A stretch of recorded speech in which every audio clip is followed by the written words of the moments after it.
What up, world of the internet? I'm your boy John, and we are back with another episode of Just No BS podcast. As always, I'm joined by my two co-hosts, Dead? and This Cal. we back at it again. It's been 2 weeks since the last episode, and just a lot of stuff has gone down, including my autofocus. There we go. All right, well, but like I said, outside of the world slowly crumbling, let's start off today talking about a nice little mano-y-mano, little tit for tat. So I know you're big on this one, Cal. So what did you think about LeBron James going up to Stephen A. Smith? So I have a few things. I'm going to try and be Brief. This is a multifaceted issue that I have with Stephen A. Smith. Stephen A. Smith is an individual who is a proponent of respectability politics when it comes to being Black in corporate America. He's one of those weird guys who will actively try and censor himself to maintain his station as a Black man in corporate America, even when it comes to negative drawbacks being affected in light of that. So him hedging his bets on things like, I remember earlier watching him when he was saying things like stay off the weed to the Black players when there would be Black players who weren't necessarily trying to not self-medicate. They were trying to avoid medication like pills and things like that and dealing with pain. And they were self-medicating with marijuana because they're like, hey, the addictive properties aren't there as much. It does null the pain. It allows me to sleep better in light of having like CTE and things like that. It's like, oh, well, you need to do what the doctors prescribe. And that's what is necessarily medical and da-da-da-da. I remember that. And his whole slogan, stay off the weed, all this fun stuff. Yet every now and again, when an individual who followed all the rules where it was prescribed by medical doctors, when these individuals would be suffering from CTE and following the medication procedures, doing the CAT scans and everything else like that, it would always be thoughts and prayers to them.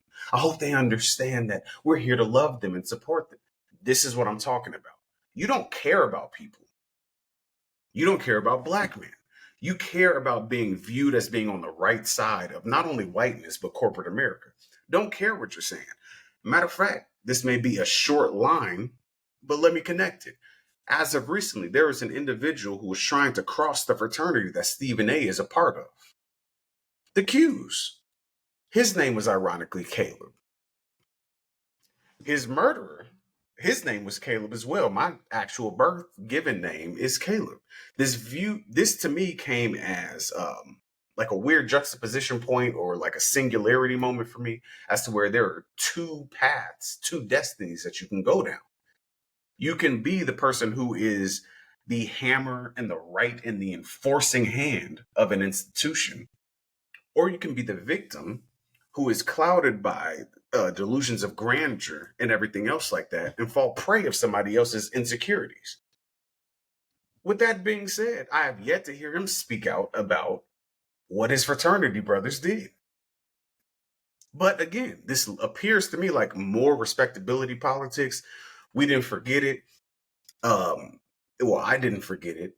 I remember when Paul Pierce, this is my last bar, Jay. So I remember when Paul Pierce was running on his last season as an NBA player, right after Kobe Bryant did it. When Kobe Bryant was on his last season, he would go to these stadiums. People would pay top dollar to see Kobe Bryant play his last game in Orlando. Pay top dollar to watch him play his last game in Houston and everything else like that. And Draymond Green, who was still a part of the Warriors, was playing against Paul Pierce. And Paul Pierce, the year after that, was trying to do what Kobe did. And Paul Pierce was not really understanding why he wasn't getting received the same way that Kobe Bryant was. He's making the same shots. He's putting up numbers. He's doing good.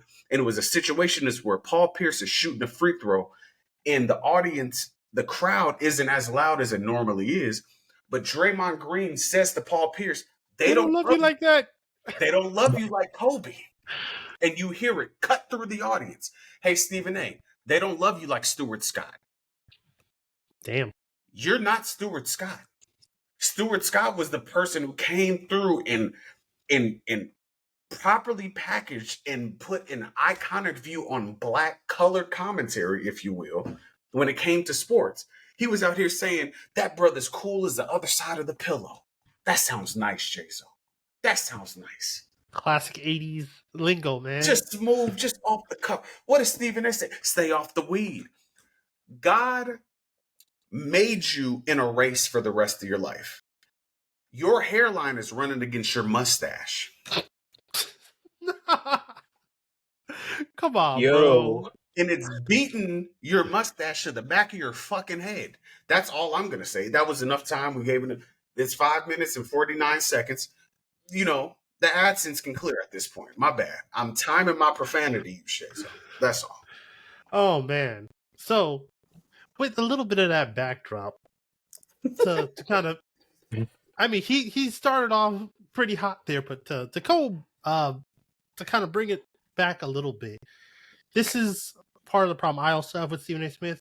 I don't know if I would use all the same terminology as Cal, but I'll definitely say he is the epitome of a black elite bourgeoisie type.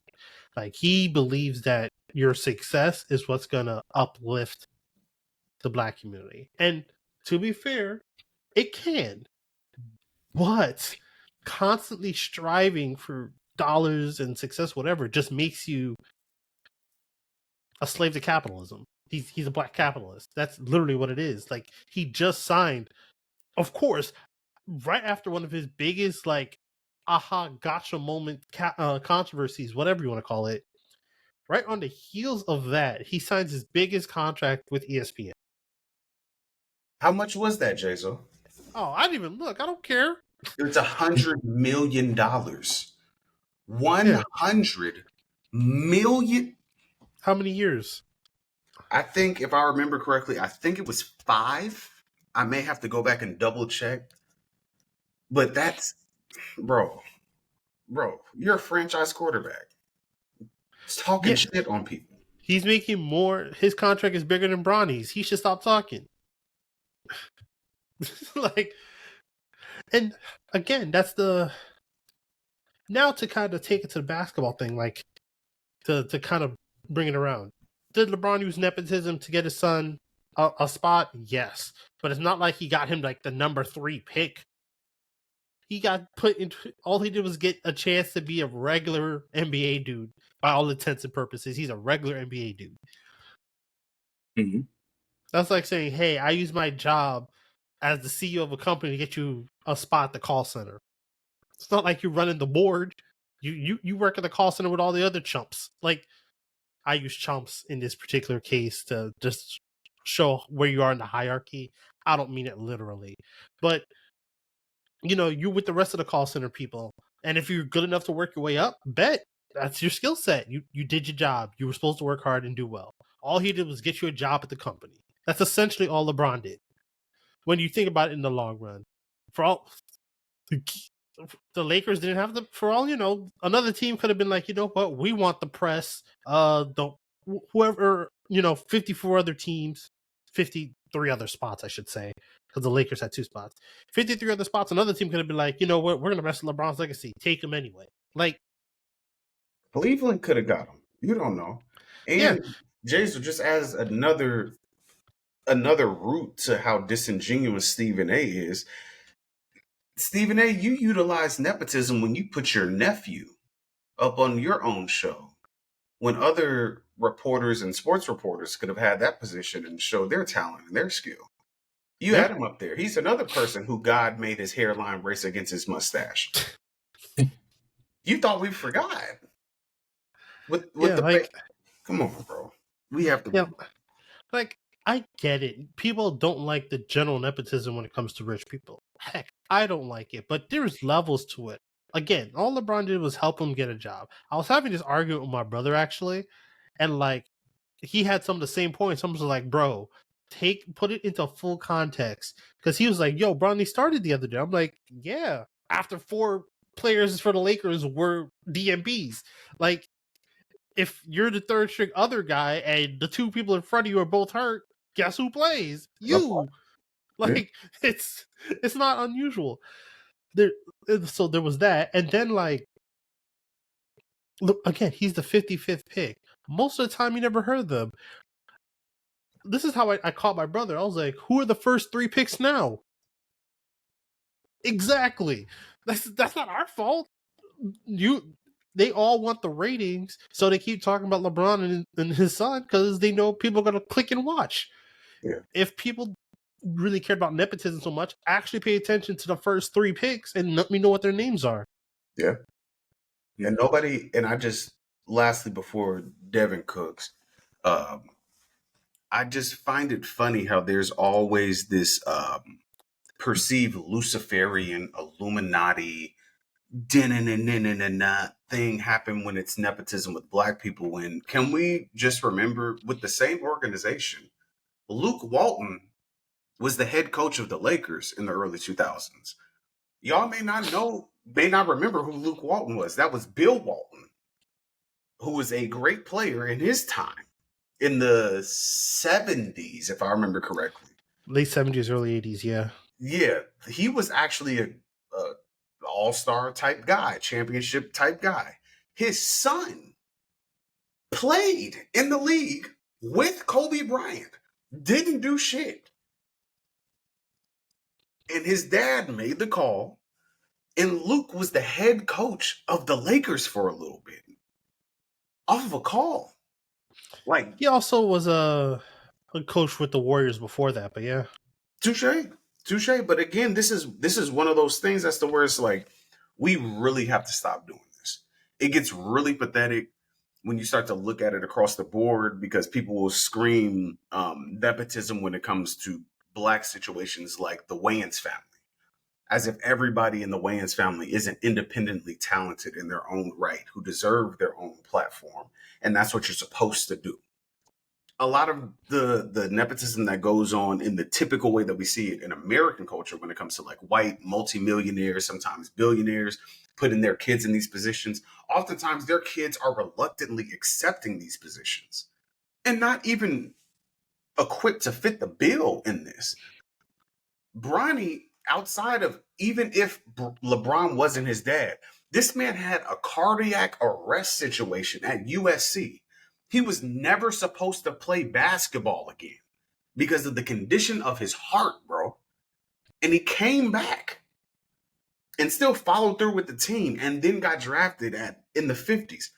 Bro, if LeBron wasn't even his dad, that's a hallmark story right there.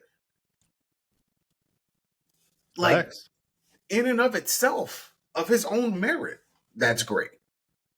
But again, it's some negative Luciferian agenda thing. It's like, bro, come on, bro. Everybody puts their family. That's my opinion. And fundamentally, my thing is like, I get it. It's the same thing with Michael Jordan Jr. Like, because of who your dad is, you're gonna get more scrutiny. That's just the world we live in. Cool, but the person themselves never gave you any of the signals or done any of the actions to be deserved to be talked in this consistent manner. Yes, you can ask the question the first couple times, like, does he deserve to be here? Does he have the right? But it's still his first year as a rookie. If he's lucky, he will have at least 4 more years of potential, and then if he's good enough, he will have a decent sized career. Like, that's just the way these things work. If you know a lick about any kind of sport, especially team sports like basketball, if you don't show your potential within the first 1 to 5 years at max, you're not gonna last. So chill, TF out. Like, especially since, like you mentioned, he was showing the lowlights. What are his stats in the G League? He's averaging 21, 5, and 5. He has the potential of a solid player. Yeah, he's undersized, but so is Patrick Beverly. So is Brunson from the Knicks. Like, Damian Lillard. Like, I'm not saying Bronny's going to beat any of these people. To anybody who's watching, I'm not doing a comparison before you get on that bullshit. But all I'm saying is, let him work. If he's good enough, he will last. That's all at the end of the day we should care about. And Bronny was bigger than Stephen A at his peak when they were both at the same time. Like when you look at Let's not even go into Stephen A's basketball career. Let's like not even. you're a cornball, you're a corn billion, Bucko. We have your stats. You didn't look you didn't look that much better than him from your high school stats than he is in the NBA. You're a corn billion. Shut up. Shut up. Shut up. Shut up. All right, Devin, what you got? What are your final thoughts?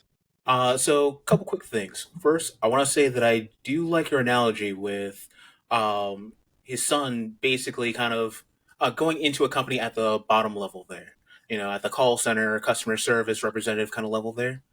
Because you're absolutely right. He has to kind of show that he deserves, a higher spot.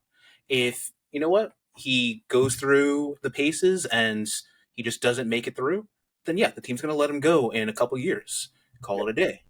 But if he's got the potential, which, by the way, he may have, considering the fact that, one, just look at his dad, and two, I would assume that at some point his dad would have taught him some things, in which case, who better to be his coach, than his dad and everything, who's shown that he knows what he's doing. So, yeah, given some time, he's probably going to move up, just like you move up in a company. All LeBron did was basically do what most people do when they get like a friend in a company. They provided a referral. They said, "Hey, I know this guy's got potential right here. Look at him kindly when he goes in for his interview." And that's what his son did, and he got drafted 55th. So you know what? It's a little bit stronger than a referral. It's more like he had the juice to get him the job, but still, But yeah, it's the same general concept. It's not that strong. If LeBron, like, I would be tripping if LeBron was like, yeah, make Bronny the starting point guard. Okay, right. Hold up, wait a minute. Right, you might have something there. Yeah, it's not like he got into something where he's completely underqualified for it. Again, using that example of like, oh, hey, your dad gets you into the company as like the CEO of the company. Not like I'm talking about personal experience from, a company that I worked at before.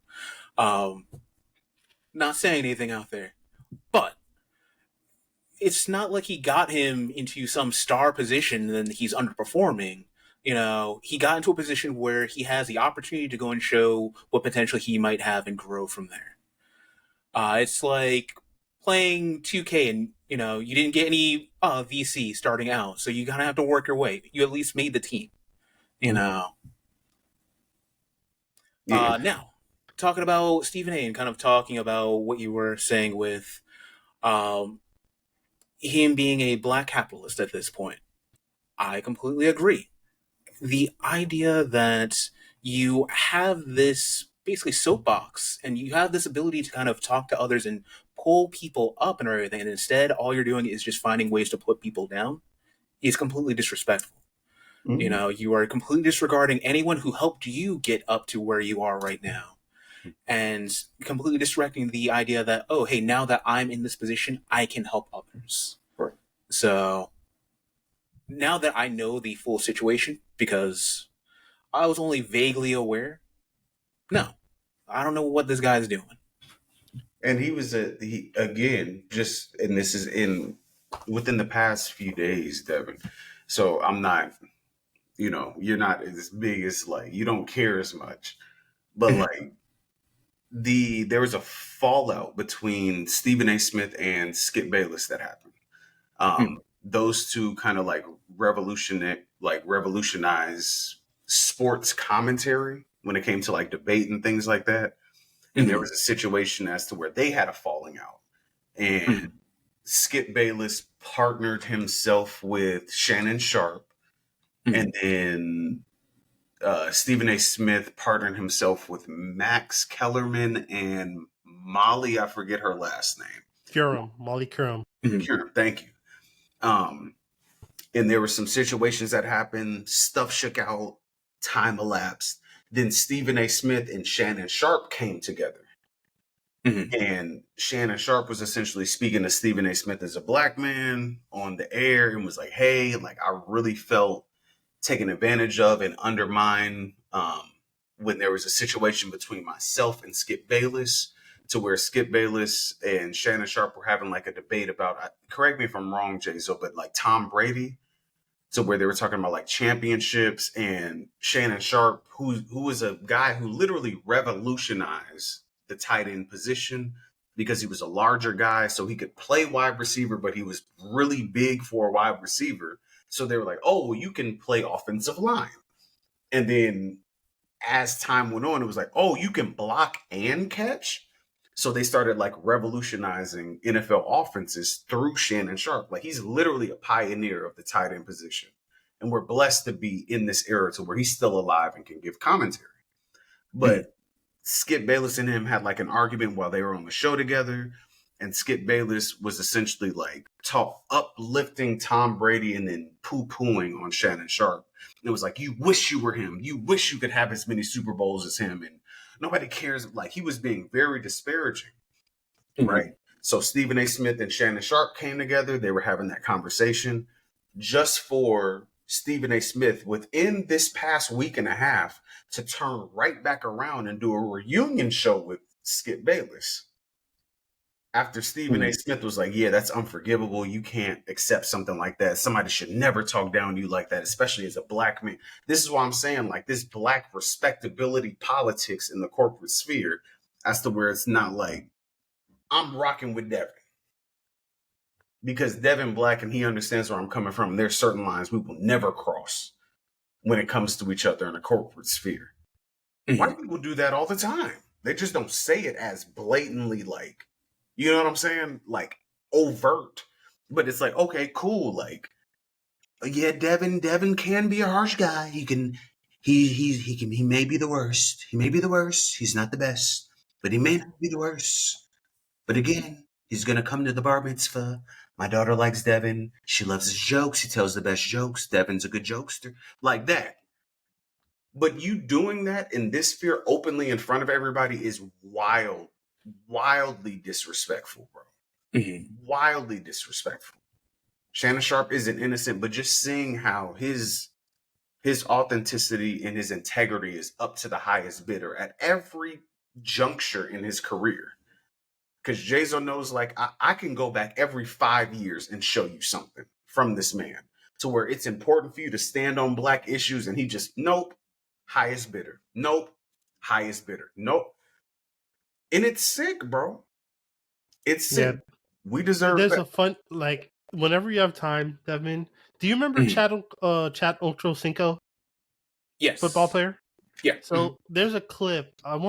This was when Max Kellerman was on First Take. So this had to be about at least 6, 7, 8 years ago, something like that. There's a clip where Ochocinco goes on First Take and tells Stephen A. on national TV that Max Kellerman, a white man, is blacker than him. Ooh. Yeah, Max Kellerman is sitting there like this, Devin. He's like, he can't. Look, yeah, no, it's funny. But yeah, it's to wrap this up because this isn't our whole episode, but nice little starting off point. I think this is what happens when a black capitalist just gets too big of an ego. He basically has the ego of a player without fundamentally being a player. So it's a nasty work, as Cal likes to say. And you know what else is kind of nasty work? Someone with a infamous past is now currently a legal advocate. Let me take the quote. They are a legal advocate on TikTok. To anyone who was not born prior to 2005, I have talked. Well, let me phrase. Someone who was not born prior to like 2014, because y'all are at least like 11 now. But anyone who was not born, they were young. We are talking about one Casey Anthony. She is now a legal advocate. Now, to protect us from any kind of lawsuits, these are all. She was what's the word? Acquitted. She was acquitted of all of the things against her, but it's not a good look. But allegedly, any kind of legal term you want to use, this is the same white woman that basically left her kid to die and then lied up, down, left, and right about it. Now, this hits close to where I live because I went to school across the street from her lawyer's office. So I remember what seeing that story was like for basically 2.5, 3 years, to the point where they would try to come to our campus to ask us what we thought about the situation. Now, mind you, we're like 16. What the heck do we know? But I just want to quickly touch on the fact that she is now calling herself a legal advocate on TikTok. What are your thoughts? Because I just laughed. I couldn't. I couldn't. Devin, go. You start, please. So I'm going to start off by saying I remember when this case was going on. I kept a good watch on this one because I really wanted to go and, you know what, I'm just going to say I wanted to see her burn for this one. So the fact that she was acquitted of all charges on a case that, at least from what I had seen and from my personal opinion, as someone who is not, a legal advisor in any way, shape, or form, I would have felt that she was guilty. I felt that the evidence was more than damning. So, real quick, before Devin continues, I have to say she was not acquitted on all charges. Again, for legal purposes, we're not going to, we got no money like that. So, Yeah. Just real quick, she was not acquitted on all charges, but she was acquitted of the charges that people pretty much assume she did. Right. The one That charge specifically I'm talking about. Yeah, the charge that stuck was the lying to the police, essentially. Go ahead, continue. Right. So the fact that now she is acting as a legal advocate for, and just to make sure that I have it right, for women and the LGBT community. What? Where? Why would anyone trust her for anything from a legal standpoint? Because they aren't old enough to remember. That's all I got. That's all I got. So the fact that you can find out anything about her with a basic internet search should be more than enough to go and say, you know what? This might not be a good look. Like, why does she... I'd like to know what's going through her head, where she could think that this would be a good idea and that people are actually going to go to her for any type of assistance at all. I got the answer for that too. Please, it's enlighten called me. Caucasity. I'm mad that Cal had the perfect timing for the... Basically, SpongeBob meme. Yeah. Caucasity. But yeah, Cal, please take it. I want to hear your thoughts. Please go ahead, because this man is stretching. I can't. I'm also born and raised in Florida, and I remember this case. There are a handful of cases that I intimately remember. Being born and raised in Florida, this is one of them. Trayvon Martin case was another one. I will hold back on the other three until they cross our desk when it comes to relevance.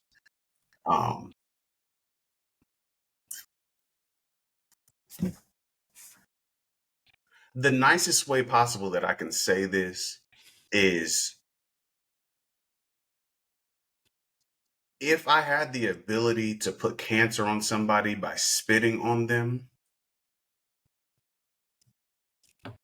I would spit in this bitch's face and in her water every day, 4 times on the hour, every hour for 24 hours for 30 days straight. This Hell, bro. That's dedication right there. That's commitment. Like, I need y'all to really lock in. And this is the other part of the caucasity. Jazo, I need the animation. Caucasity. White people in Florida give more fucks about dogs than children. At this point, I can't even... Well, not at this point. At that point, currently, probably the future. Yeah, it's... What I will say in a follow-up into this is a one of the Black women, because I always love supporting and showing support for Black women. There's a woman by the name of the Plainest Jane here on YouTube. Well, not here on YouTube, but on YouTube. She was recognized by the New York Times for her coverage of the R. Kelly case. She was literally covering the case better than the New York Times, so much so that they had to recognize her um, in the magazine and everything else like that. And she had a series to where it was called Issues Under the Flag, to where she would find things like this as to where it kind of got into the gray area and made people a little bit uncomfortable, to where you were calling out LGBTQIA plus individuals for some of the bullshit that some of them were doing under the guise of being protected under that flag. With that being said, this is one of them. Hey, bitch, you killed a whole baby. This is different from abortion. Huh? It's a little bit different. No, you were not an oppressed woman for her sexuality or by her gender politics before you killed a fucking baby. Your livelihood wasn't threatened. Your identity wasn't threatened before you killed a fucking baby. The baby? That's what we're doing? And you're trying to guise this under, oh, I understand how it feels to be. No. No. That's weird. You need to be caught up. You do. It's the same thing. I don't respect this, bro. And this is one of those things as to where it's like, hey, you need to purge these people out of the situation. Don't let them even get too close to where you can be, even from a Rorschach test, quietly associated with this type of energy. That looks weird. It does. I'm not somebody who's part of that community whatsoever, but I have family members, I have close friends, I have mentors who are part of that community, and they ain't down for killing no fucking kids, bucko. No. You don't get to do that just because you're a conventionally attractive white woman. Because that's how you beat the case the first time. We'll be very honest. Look at how they handled her. And then look at how they handled, I forget the sister's name. She was a black woman who literally lied about her address to send her kids to better schools. And they sent her to prison off of that alone. She didn't kill nobody. She wanted her kids to have a better education. That was also in Florida, if I remember correctly. Heck, look at how they treated the case for Breonna Taylor when she got killed sleeping in her own house. Mm-hmm. So yeah, I don't like that. I don't like that. That's very weird to me. It's the same thing. Like if, for instance, this is hypothetical. Black Lives Matter is at the height of what it's going through, and we're not talking about Black Lives Matter like the organization. We're talking about the socio-economic movement as to where people wanted black people to be viewed as humans and be protected under the law the same way that white people were protected under the law. Have to make that line of delineation because y'all are weird. Not y'all, J-So and Dev. The people on the internet are weird, yes. Yeah. But like if OJ came out and was like, Black Lives Matter. Go sit down somewhere, sir. No. You don't no, we don't need that endorsement, bucko. You beat a case. Yes, you did. But you don't get to be you see what I'm saying? Like that's I feel like that's a fair 1-to-1. And by people allowing her to just run around and I'm a part of this movement. No. I feel like that's a psyop. It's poisoning the well. Yeah. Fruit of the poison tree. Big facts. Like, my thing, ironically, when we talk about these two opening topics, again, it just comes back to ego. Only someone who's incredibly egotistical could try to psyop like that. Because let's say in a perfect world, you made this you got away with a mistake you made, and then you changed your life and tried to be a better person. You don't then promote that change. You just do it. Yeah. And I'm sorry to interrupt there, but if she had chosen to do something along the lines of supporting women when they are going through like post-pregnancy depression and so on and so forth. Postpartum depression. There we go. That's the term I was looking for. I would have been more accepting of that because while not necessarily admitting her guilt, she's at least saying that, hey, this is something that is an issue and should be recognized. I would have said, oh, hey, she's a poster child for that one. Guaranteed. Again, it's kind of my point in the long run. It's like, and this is going to be my example, though, kind of wrap this up. Y'all remember Michael Vick and how he went to jail? Mm. So, this is, in a perfect world, this is what the situation will be. You take your punishment for the situation you caused. For anyone who doesn't remember, he got arrested for having a dogfighting ring, essentially. Wait, Jason, put in perspective. They changed the laws to be able to prosecute him. Yeah, they did. They literally changed the laws to catch him. I just want to put that out there. It wasn't so. With details of the case aside, that's not my point. Cool. That's not my point for this particular scenario. That's a topic for another day. But my thing is, he gets his case. He gets thrown in jail. He pays his fine, goes to jail, whatever, and then comes back and realizes that he was being fucked up, and became an advocate for that. Now, mind you, he didn't go out to the world starting to talk this, that, and the third. He just put his money where his mouth is and essentially allow his actions to prove that he had learned something. Right. Got a chance to play NFL again for a little bit. It didn't work out. He was, at that point, past his prime. But that, in a perfect world, is how you should be learning from the situation. The fact that you're blowing it out on, in this case, TikTok, and trying to make it look like you're trying to gain, or rather, by acting in that way, it looks like you're just trying to regain sympathy for something that happened a decade ago and build up clientele, when in all actuality, it's your ego talking. Because at the end of the day, you would just do your work. Maybe you silently be like, this is what I do now. I work with such and such agency. You know, like if someone walked up on you one day, like, aren't you that one? Like, you know, but like, you don't just go out there. That's Donald Trump behavior. Trying to make something sound good from some fucked up shit you did. Like, that's just pure ego. It's like writing a book that says, if I did it, Confessions of the Killer. Relax, Stephan. Relax. You already said you couldn't speak for us. I think on that note, it's time to move on. Sorry, yeah. I just wanted to go and say really quick. I grew up, and this is kind of aging myself here, where I was at least somewhat aware of the O.J. Simpson case, the JonBenet Ramsey case, the Casey Anthony case. So I've constantly seen like all these kind of cases. So I always feel a certain type of way about it. So yeah, I wasn't old enough to understand the O.J. case, but I was, again, that lawyer was across the street from my school, so I was old enough for that case, and it still disgusts me to this day. Anyway, moving on.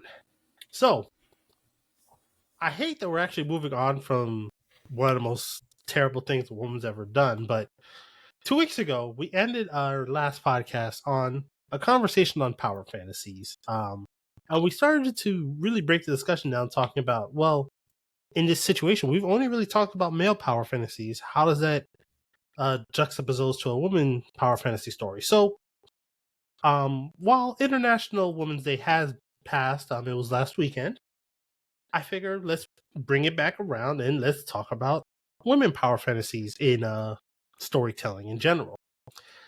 So, first, I have these huge disclaimers because you guys are weird. You red pillars, piss pillars, whatever term y'all got out in these streets.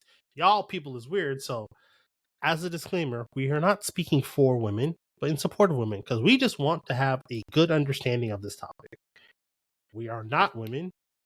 We will never act as if we understand it fully from a woman's perspective. We are just having a conversation to better gain knowledge and insight. So once again, we are just gaining insight, understanding. If anyone ever sees this clip, check us, give us some more stats, etc. We love the conversation, but we're having a conversation. We are not acting as if we know the facts. We're just building a nice conversation to better ourselves and hopefully someone who listens to this. You got that, you weirdos? Hey, Dochi.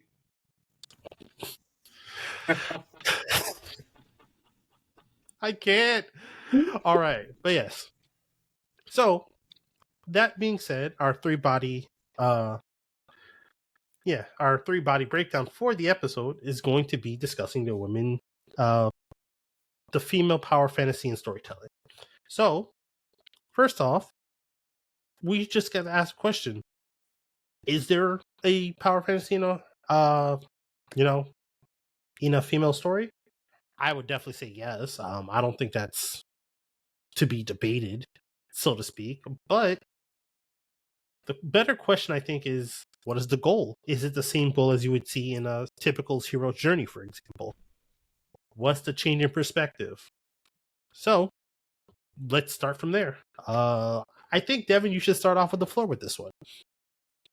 All right. So, last week, as you said, we were kind of talking about the male power fantasy and kind of what drives that. So some of the questions that we started kind of asking is like, again, uh, what is the general goal of the female power fantasy? Should it be viewed from the same perspective? And some of the ideas that we kind of came up with were things like, is it like a fight for some semblance of equality? Is it something that might be a trauma response? um, or anything of that nature. And we also started looking at some of the different genres to kind of, get a better idea. And I'll kind of talk about this a little bit later. I did have a conversation with one of my close friends who also happens to do a lot of writing as well. And I wanted to get her perspective when it comes to if there is a female power fantasy or not, and if so, what could it be? So I'll kind of go into what she added in towards the very end. But let's kind of start off with that first topic there, a fight for equality. Thoughts?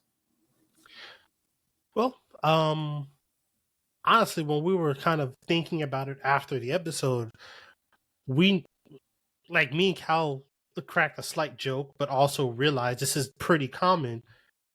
Um, the first thing we thought of was JLo's character in that movie Enough. Like that was like the first thought that we popped in our head when we were just trying to, spitball some stories. And for anyone who's never seen the movie, it's basically man's abusing his. I think they were married at the point in the movie, but like man's abusing the wife. The wife hides with their child. She essentially trains herself in martial arts. I think kickboxing specifically. Yeah. And then confronts the ex-husband who's basically chasing her down. She eventually beats him and wins after a training montage, and she lives happily. To give a rough, very rough plot of the movie. And as we started spitballing and thinking about this, we noticed that most of the stories we could think of that had a female lead in this kind of stronger than thou role, it's all seems to be based in trauma. There's like, you don't have your stereotypical I am Goku, I got to go on an adventure, and train and be strong because I want to and I like it. It's always seems to be out of some necessity of trauma. And we can go down the line, but that's kind of the semblance of the stories we think of initially. So that begs the question, or can we not talk about a woman's being strong in and of herself? And why do so many people just seem to potentially not like it, if that's even a thing at all? So for me personally, the more I think about it, the harder it became to find stories where a woman is just powerful in and of herself without some kind of terrible situation that happened prior to that. Mm. And I think this is where Cal was just trying to find something. Yeah, because I think one of the main from my conversations with like women creators and things like that who have their own perspective, have their own worlds that they're developing and things like that. I was jotting this down so that I could remember it correctly and say it in the correct terms.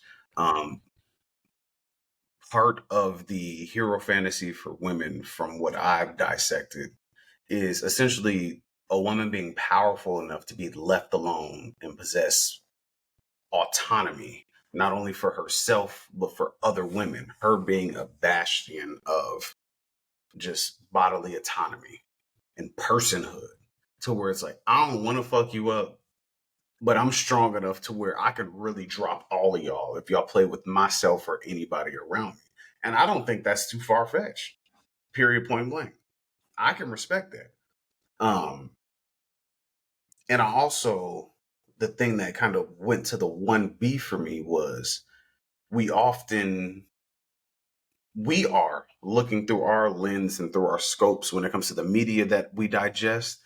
We have to also take into consideration the consumers of the media. So certain stories have to be framed a certain way to be digested by men in that media, which means sometimes muting certain aspects of a woman's character that men may not be readily available to identify with, because there are certain things as to where, like, you have a Batman, you have a Spider-Man, everybody isn't Superman. You have a Deadpool, you have a Nightcrawler. You see what I'm saying? You have a Wolverine, so on and so forth. A lot of these heroes or anti-heroes even were birthed out of trauma. Just because that's some men doesn't mean that that should be all women, if that makes sense. There was a documentary that I looked at like a year and some change ago, where it was literally speaking to the writers of Teen Titans. And I've brushed on it before, but they were essentially like, the interviewers were asking, like, how did you write such compelling characters like Starfire and Raven and everything else like that, and make sure that women were properly represented? They were like, we wrote the character first. We decided that they were women after the fact. And it's like, yeah, you should probably freaking do that, bro. Like, write a compelling story and then just pick who you want to have there, especially if it doesn't, like, fundamentally change the person's living experience.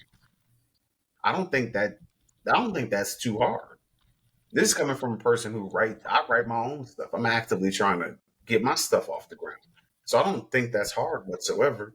Um, but I do think that that is a readily available cop out by artists and writers and things like that who aren't knowledgeable enough to really write women as full-fledged people. So it's like rape. It's like, Jesus Christ. Or like kidnapping. Da, da, da, da. Like, it's a trauma. Essay. Yeah, like trauma has to proceed the women, like predate the woman character, just to give you some type of insight. Well, that's not, I guess this isn't to say that you can't make a good story with your character experience trauma, but like through the vehicles that we're talking about, through it's like comic book, movies, TV shows, video games, even certain types of sci-fi books or fantasy books, like, it seems like women characters, oftentimes, if they are like a prevailing role, like trauma is their anchor for us to have some type of threshold of she should be respected because she survived this trauma. It's like, she just can't be powerful and want to do something. Like, I mean, that's kind of weird, but okay, cool. Like, I guess. But I You mean, know, that's what we're here to talk. like as we were kind of off these last couple of weeks, and I was thinking about it. One of the, like you said, mentioned sci-fi. One of the few characters I could think of that their character wasn't based in trauma, but she was a powerful woman, was Princess Leia from Star Wars. Like, think about the original trilogy, 4, 5, 6. She just came in swinging, essentially. Like, yes, the stuff that happens to her planet, and then spoiler alert, if you haven't seen this by now, I don't know where you've been. But the fact is, the big traumatic moment of her story, life, etc., happens in the movie. It's not like it started and was her motivation. She was just a person without other explanations, doing essentially the right thing, rebelling against the Empire. And she's just happens to be a powerful go-getter. I'm gonna do it myself if I have to. Like, no one ever had a problem with that.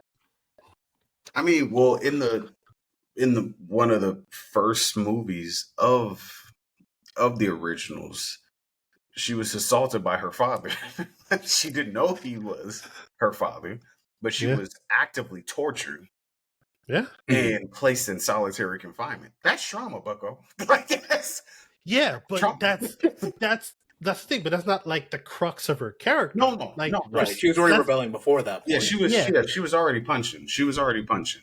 But Yeah, like, and that's kind of what we're kind of getting at here is that for some reason, I don't know if it's just us as a society or the zeitgeist, or we think it's the only way we can write female leads.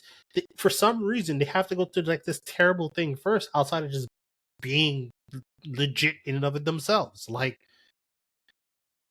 why, why are we as a society? Why are we so wrapped up on this? Is this just more red pill nonsense of like, to prove a woman can be strong, they have to go through a bunch of crap first. A man doesn't have to fundamentally do that. I mean, again, it's if you set up a solid story for it, and it doesn't seem like you're just rage baiting, by all means, anyone should be able to go through any story. But like, it just feels like that's like the crutch as a society we've just chosen to follow through on.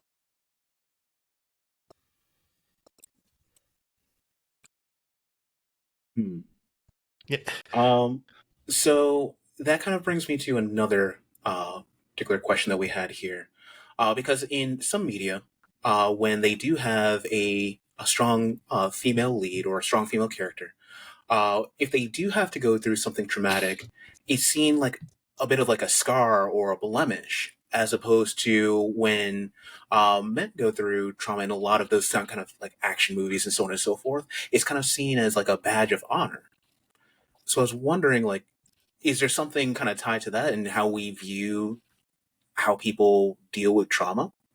I think that that's part of the, I won't even say the misapplication. I will say the application of patriarchy when it comes Mhm. to it, because like as a kid, even being a kid playing RPGs and things like that, like I always wanted a scar over my main character's face, who I'm playing with. Mhm. I have multiple scars on my face, and I view that as a badge of honor. Like some of these scars, they were wins in fights or winning scuffles, or I lived through it. I got I got cracked, bro. Like it is what it is. Like I got messed up, but it was like these are character defining things. And Mhm. I don't view that. You see what I'm saying? As like a negative. And the women who I've interacted with before I got married, you know what I'm saying? Respectfully, I'm off the market. And if you a bad woman with some booty, you got to talk to my wife about coming in here. Yeah, yeah. But no,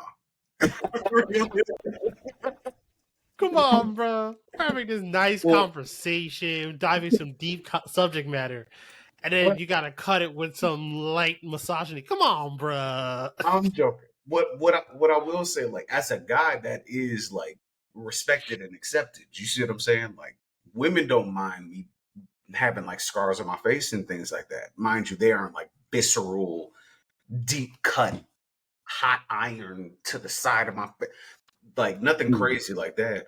But like I don't view women having scars like that. You see what I'm saying? Like I don't view that as Mhm. like, oh, you're less than. It's a story. Period. I was born and raised in Mhm. the South. Like I have if you were playing outside and you're a 90s baby, you have scars on your knees or legs somewhere. You do. You have scars on your arms. You were outside. So I don't view a woman with scars or scrapes or you see what I'm saying? As less woman, if that makes sense. That's the most simplistic way I can put it. But again, this is coming from a black man's perspective, interpreting black culture and stuff like that, because I wasn't actively out here specifically searching for white women. if that makes sense. I was searching for my better half, and my better half is a black woman type deal. So like I don't like I don't view that like that. Like, oh, like that's you went through something that's less than. Like, nah, like Leia got messed up before. You see what I'm saying? Like Amidala had assassination attempts on herself before. Like, if you're keeping in the lore, you had Hanada went through some shit. Sakura went through some shit. You could Chi-Chi went through some shit. Everybody's women went through some shit. And it's just like, bro, like I feel like that's just very weird. I feel like that's very weird. And I feel like that's the when I said the patriarchy at the start of it, it's that weird thing that people don't like to talk about in patriarchy, to where it's normal to infantilize your woman. So like put them in that infantile thing. Like I want a pure, untouched, untraveled, unseasoned, unlearned by society type thing. And also, last bar, I also feel like that's the problem with how the nation is moving with this like Christo-fascism thing, as to where like a woman has to go from her father to her husband. There's no in between.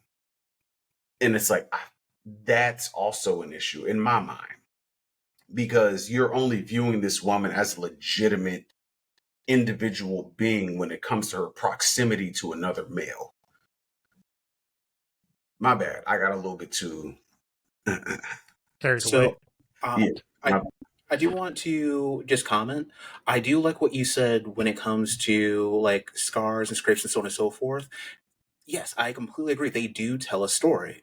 You know, some of them can be something where, oh, hey, you were just having some fun and, you know, an accident happened. It's going to be a story that kind of brings back good and fond memories. Other times it's something that was far worse, but you survived.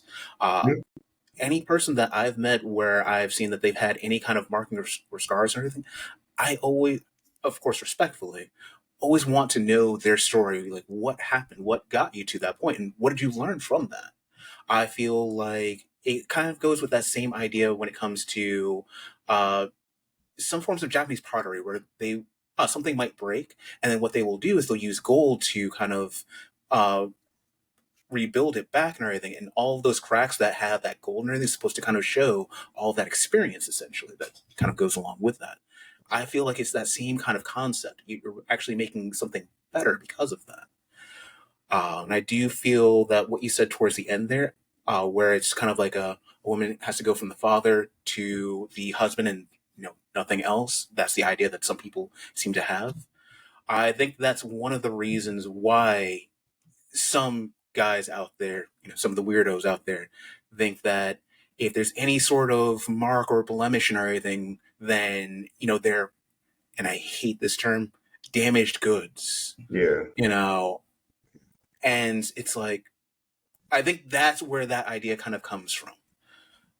I feel that it is completely incorrect, but do you feel that we can ever kind of, as a society, grow away from that? Or do you think it's too far ingrained, like in our media, in our culture, and so on and so forth? So, Jason, go ahead. Go ahead. Yeah, so I think it can be I think can be shown in a better way. And I think we're slowly getting there with more and more of these, just more and more of the media we're getting, and the shows. Like, basically, we're getting more people in positions to create the stories that kind of break this mold and show this kind of thought process in a better light. Basically, the concept of kintsugi, the Japanese pottery rebuilding that Devin was talking about. Basically, the idea of kintsugi is that, hey, this thing that was broken was put back together and recovered, and because we did it in this way, it is more beautiful than it was before. And that is kind of the concept when we think about applying it culturally that we're starting to see. Like, we're starting to get shows like there's like a bunch of shows on Hulu now that are like run by like black women, like How to Survive Being Alone. Even though the show's a little darker, like stuff like Kindred. Just a lot of these stories now that we're getting more and more people that are in a position to tell these uh, amazing stories. They're like, hey, this is just another way. Heck, even something as more lighthearted as like Insecure by Issa Rae. Like, you know, taking what if that had been, I'm just gonna say, if that show had been done by a male producer, like in a male, written by a male, all the way together, it would not have been the same overall story. And that's another thing I've noticed. More of these stories that we talked about that we pulled from were written by men, not necessarily by women. And we just got to get to a position where I think more of these stories just need to be written by women, and we are. Just it has to be more accepted and realized, like, hey, this is not this is an experience from someone else's point of view. So put yourself in their shoes. As much as I also hate that saying in a regard, but I think we can get there. Just unfortunately, it's going to take forever because shoot, Florida don't like books. Let's just Just say yeah. red So states. Just say red states. Red states don't like books. along with red pills. Oh, it's like they matched up somehow. There's a connection there. Maybe. Also, yeah. Also, I always find that concept funny. Since we're on the topic, do you know who came up with? Do you know how the term "red pill" started? Talking about the Matrix, right? Correct. Mm-hmm. Who Yeah. wrote the Matrix? That was What's her name? initially a black woman, and then that was taken over by the twins. So the Wachowskis essentially wrote the Matrix. They were once known as the Wachowski brothers. Yep. They are both trans women. The Wachowski sisters wrote that and came up with the idea. And the fact that this is a term made by a property of trans women in and of itself is oxymoronic and utterly hilarious. Yep. Because essentially they prove their point, and the people that believe in these ideologies are constantly proving their point because they came up with the idea. Fundamentally for their stories. So and that's technically what we're talking about here. Yes, even though Neo is a male character, he's a completely different. His like story arc, even in his context, is completely different because it's written by now women, essentially. So, like, does knowing that change your view on it? It shouldn't. Yeah. But unfortunately for these weirdos, it will. But even before I go back to Devin's point, before you keep us on track, Jason, because we can cook for a bit on this. There are a lot of trans people who identify with the trilogy of the Matrix, and I didn't know until I had to like start to do my research, because it's one of those things as to where you can see something that you're so used to seeing through your own perspective, and then you start to do research on it, and it's like, oh yeah, like there's this whole, I won't say subplot, but this level of interpretation that comes from a different perspective as to where you can be who you truly want to be when moved to a different plane. And it was like, damn, I didn't even realize that that's how certain groups of people were interpreting it. And yeah, like that's, for our generation, that was like a flashpoint event for certain trans individuals in our generation. I didn't know that. I'm a black straight guy, minding my business, living my life. But like that wasn't a thing apparently. And that just flew right over my head. So then when the sisters essentially came out being who they were, it was like that was confirmation for a lot of people. And I didn't know why that was so important, but it was like, oh, that makes a lot more sense. Um, and to go back to your point, Dev, to where you were saying, like, will society essentially as a whole be able to accept like this changing of the guard when it came to like storytelling and representation of women and things like that? And my answer is society as a whole, immediately, no. But as we know, with being black individuals, when it comes to whatever we do, when we start to put certain things out that are against the populist belief, it's immediately labeled as counterculture.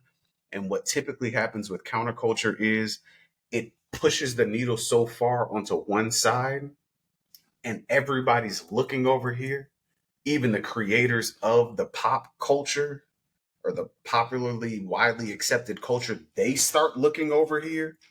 So them reaching over here to grab from counterculture, it's going to end up in the middle of the true point. So that will naturally draw the creatives of the popular side of culture closer to this end. Because hip hop has been constantly like the spirit of that. And it wasn't just started in hip hop, it was rooted in original like folk country music, that every type of music, blues music, everything here in America was built off of against what y'all think is normal, because none of this shit that we've ever been experiencing in America has been normal as a person of color. Our identity, our existence in and of itself is counterculture. So everything that we put out over here is going to be over here. And that's why my expectation of black men is so much higher than anybody else's situation, because we're supposed to know better. Period. We're supposed to love, protect, admire our women a lot better than everybody else, because we've seen how, when push comes to shove, how they treat us. Period. And then we And see how they treat our women, period, point blank, and our children. So it's like, why not protect that? Why not protect the culture? Why not? Last bar, Jazo. Just like I was joking with my woman, to where like from a colloquialism standpoint, thieves can't is just African American slang when it comes to D&D, to where it's like, oh, you just got to know what's going on over here. To where I can say, oh yeah, like a couple things happening. Hey, I could call Jazo if I'm in Jazo City and I'm running up the street. I could call Jazo and say, hey, they out today. They outside today. And Jazo knows exactly what that means. fair. You see what I'm saying? Like, it sounds like nothing on the phone. But again, like, he knew exactly what that meant, and he's gonna move differently off of that. Hey, they outside today. Mm-hmm. And that's kind of why I was saying yes, but it's a very slow, like, one step forward, 50 steps back, 51 steps forward. Like, Yeah. you know, it's like we're moving the tick very slowly. Where it's like, and you kind of hit on it, it's part of the storytelling about this topic. It's like we almost have to get past the point where the conversation is defining the gender role before the story even begins, which, if we were to flip it in a man's case, you don't necessarily have to define that role, on whether it's unfortunately or fortunately is not the issue. It's just a matter of, is it equal? Should it be equal? Does it have to be equal? Maybe that's part of the point, because, like, again, when I was doing like my research, just trying to delve through various different stories about this, one character came to mind, and I'm just like, huh. But when you look at the origins of said character, you're also like, that's problematic. For anyone who hasn't picked up the hint, I'm talking about Wonder Woman. She's supposed to be this bastion of female strength and empowerment. And to many people, she is. And by all means, I am all down with it. She is a demigod that basically controls her island of demigod powerful women. In and of themselves, they are strong. They don't need men for whatever reason. They are strong in and of themselves. Beautiful.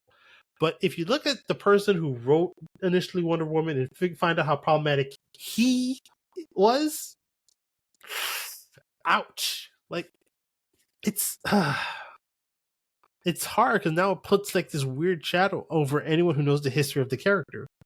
But to people growing up and who don't actually understand these things, or people who have kind of taken the story and moved past that and show her in these new powerful ways, does that matter anymore? When new comic creators, man and woman, show Wonder Woman saving everybody, being powerful, and still being gorgeously feminine. Like, should that be what we want?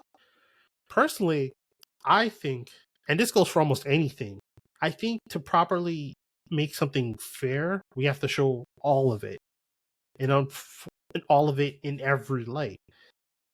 To kind of drive my point, for the 100 some odd years that we've had cinema, white men have had damn near every role. They've been gangsters, doctors, drug dealers, saviors, superheroes. They've been able to play every role under the sun. Yet when we Plain samurai, the gods of Egypt, like they've been able to play every role under the sun. But black people, women, Latino, Chinese, etc., we all get thrown into a box of something other, and it's really hard for majority of that particular ethnicity subsection, DEI, quote unquote BS. It's hard to take anyone out of that box. Like, how hard is it for one of these shows like Snowfall for you to get like a white drug dealer consistently? Why they always got to be black? With the exception of Tommy from Power, but hey, that's one. I mean, you got the white boy Riggs of the world. You got the I think Wayne was his name from the YouTube series where he was like a poor trailer trash white boy running around with a hammer, beating people over the head and stuff like that. But I feel where you're coming from. But I sincerely agree with what you said. Like, fully contextualizing everything makes a large difference. And without getting too political when it comes down to the like breaking down of the Department of Education and things like that, this is why I'm looking at it like the future of science fiction is going to be up to the independent studiers more than anything else. It's not going to go through the same highways and byways of traditional and conventional studying and understanding and degrees and things like that. You're going to actually have to have a passion for this to be able to find a way to commit to your 10,000 hours of study to actually be able to tell a great comprehensive story. Because although I understand where you're coming from when it comes to the Wonder Woman interpolation of the story and things like that, that view of history is different when you actually have the full context. Like that whole Medusa thing. Like people thinking like, oh, Medusa is just a simple like Greco-Roman tale and everything else like that. And she's just pissed off. She got snakes in her hair and da-da-da. Like she was a victim of SA. And she wasn't rooted in Greco-Roman culture whatsoever. You got to actually do your due diligence to actually figure out what's going on. Even the things like Devin, you were playing it in regards to our campaign, the I want to say the Iliad, but that's not it. The Odyssey. Yes. Epic. The musical. The Epic. Thank you. Thank you. And this whole thing as to where like people naturally in Hollywood and in cinema attribute white to sirens and white to mermaids. When it's like, where did that mythos originally come from? There's a reason that like Jamaicans and Haitians, correct me if I'm wrong, Jay-So, there's mermaids and shit like that in that lore as well. Roughly dating around the same time, if not before that. Like it's very interesting once you actually have the full context of it, which means you probably have to do a little bit more history before you even get to writing sci-fi and fantasy and things like that. Because you probably see where the lore originates from so that you can have a good jumping off point for interpolating and interpreting things. Just so that you're at least roughly accurate. Or maybe, and hear me out, instead of getting like 8 different versions of Superman stories, I'm being facetious here when I'm talking about like The Boys, Invincible. They're all different stories, but it's hear me out. Instead of getting 8 different versions of what if Superman was this or what if such and such was this, let's extrapolate that to in this case, we're talking about female characters. So let's extrapolate the female characters. Give me a female version of Homelander and tell that story from that perspective. What are the choices different because they're female? Is it just because of power thing? Like, let's allow these people to explore these stories and stop painting it with a white man face on it. Like, we come back to this when we were talking about video games and other stories too, and we'll probably talk about this a little bit later, but one thing is that we find that it's different genres also tackle this differently. So maybe we just need to start switching it up more and actually have some literacy and allow these stories to cook. Let them cook. To borrow a line from Glorilla, let them cook. Devin? So I did want to kind of bring up something that that friend of mine had mentioned in regards to what she thought when I asked her what would she think would be the female power fantasy if there is one. And she said that if there is something that's comparable, a female power fantasy, which she doesn't necessarily believe there is one in the same way that we think of it as a male power fantasy, but she said that it would focus more on achieving some sort of equilibrium in life in general. So it could be a focus on trying to bring back peace, or which is a concept that's brought up in a lot of stories where there's a female lead. Um, some more on equality, or even more so equity, as opposed to equality. And she said that this does kind of run counter to what we find for the driving forces for males, which when we look at our power fantasies, it's more along the lines of like dominance and mastery at a certain level, whether it's dominance over another person or even over our own fate, or just dominance or mastery in our own craft, or getting to a certain level where we feel that we have accomplished, our goal and reached that level of mastery where we can achieve whatever it is that we were trying to do. Um, and she said that from her perspective, that tends not to be the driving force for women. So that's why we should be looking at it a bit differently. And I thought that was interesting. Your That's thoughts? actually, that's a very interesting point, because as you were breaking down what your friend wrote there, the first thing that clicked into mind is also a big conversation as of late: Aang versus Korra from the Avatar series. Mhm. Ironically enough, the positions are reversed from what your friend said. Aang's the Mhm. one bringing equilibrium and balance again, where Korra, while as the Avatar, it's her job, she starts off as this character that's highly dealt in power and being strong and being proficient. Where Mhm. Aang is, yes, he's proficient, but the core of his story is more about balance. And for a good chunk of Korra's story, it's about having the power in a weird way. Mhm. So it's a very interesting thought process, and maybe that's core to why so many people are not fans of the Legend of Korra story, Mhm. because they don't like having this powerful woman flaunted in their face. That well, to be fair, to add And on, to be fair, I'm only asking the question. I oh, don't fundamentally believe that. I'm okay, just saying, when you compare the two characters, it's kind of no, in no, the I'm reverse. not disagreeing with that part whatsoever, Mhm.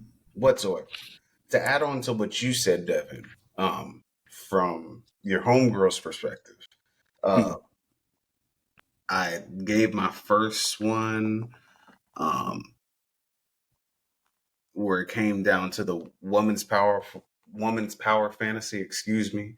And the second one was sort of kind of tied into it, like sexual liberation. I did say be powerful enough to be left alone and respected, just from an autonomy sake. And the Mhm. final one was essentially existence without invasion.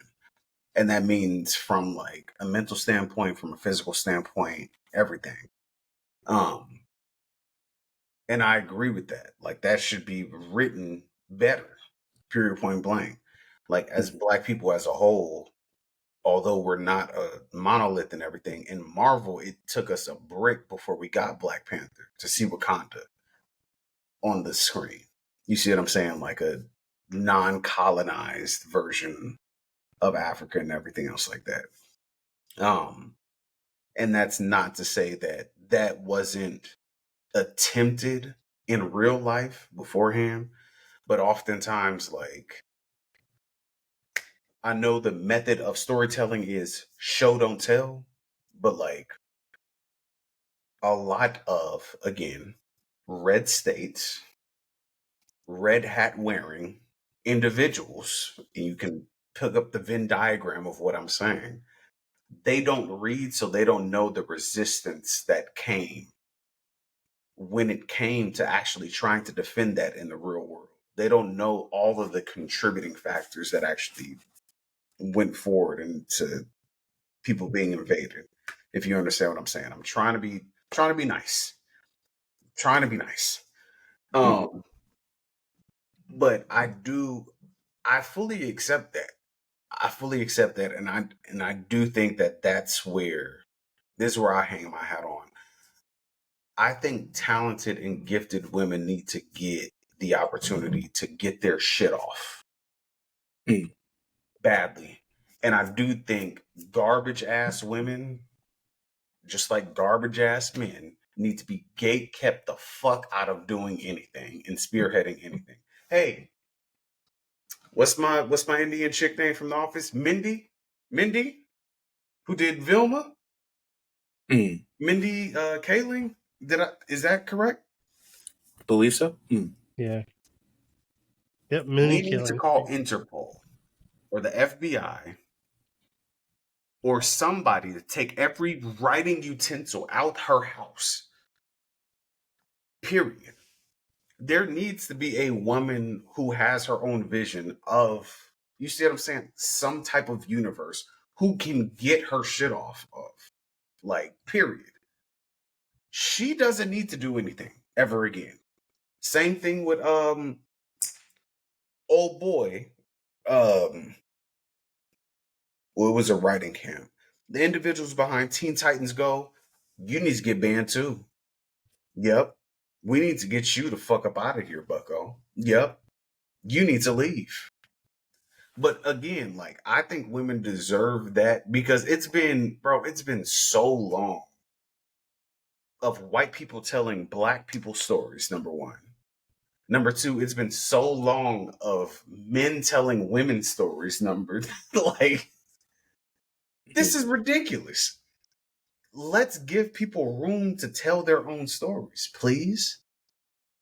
Last time I checked, I think American Gods was the TV series where Orlando, the brother Orlando, who was Orlando there Jones, as a Nazi, Yep. Orlando Jones. Yep.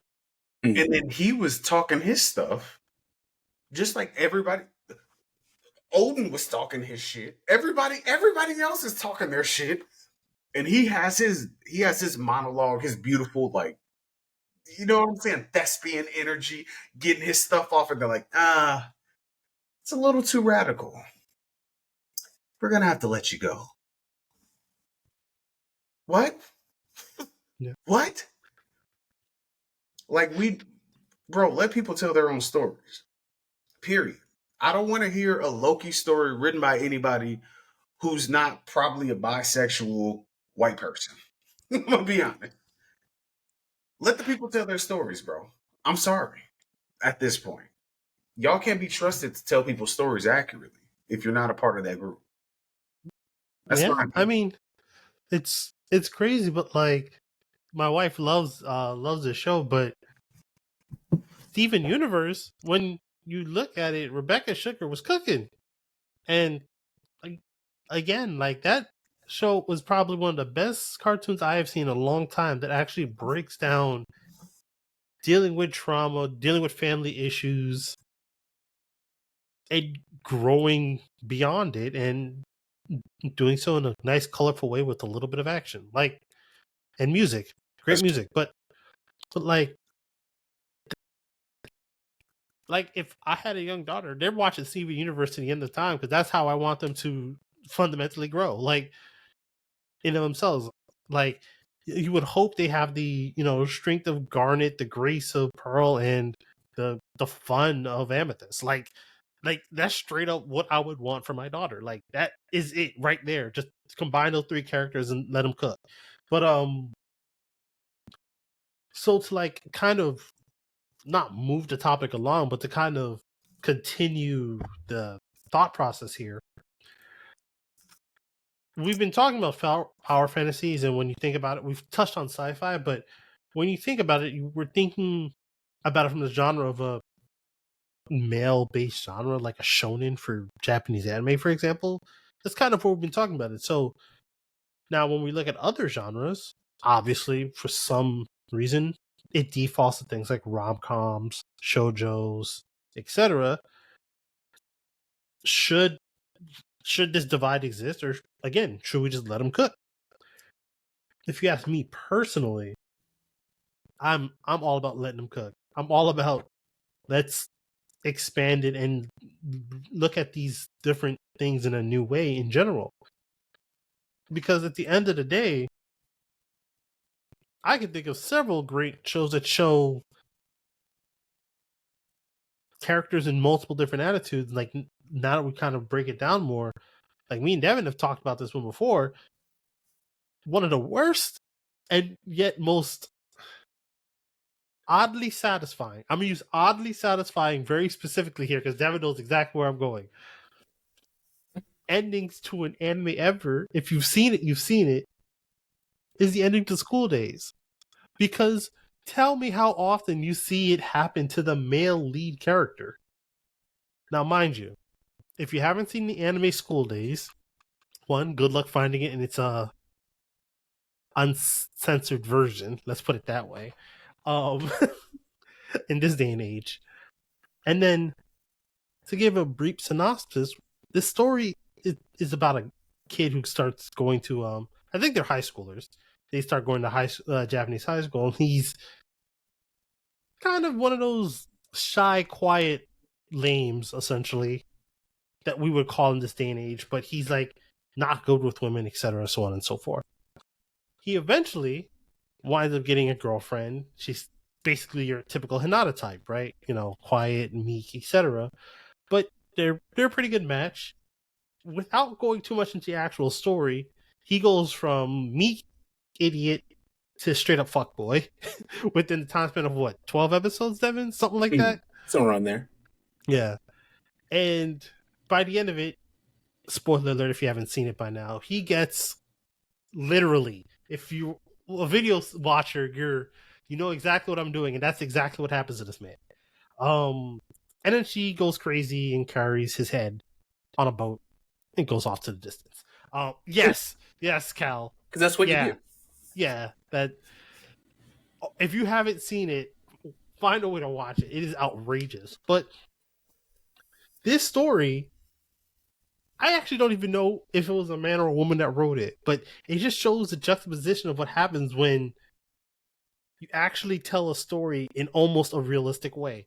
It's crazy because it's based off a series of visual novel games that were made in like the mid 2000s. But it is just one way of looking at this where it's like, if this had been told in an almost American male way, the stories would be fundamentally different. And to be fair, a lot of Japanese visual novels have weird ass, ridiculous endings like this. So let's keep it a buck. But I just wonder how that story would turn out if it was told from that girl's perspective. Now, TLDR, if you've played the games, you do get parts of their perspectives in those games. I have not played all of them. I managed to play one, but you get some of that context. And I wonder, maybe, as we've talked about ad nauseum here, we just need to get more women storytellers to kind of tell some of these stories and kind of show a more honest look. And that is one example. If I wanted to go back to shonen, I've got a couple more, because one of the most well-lauded shonens of all time, actually two of them of all time, have been written by women.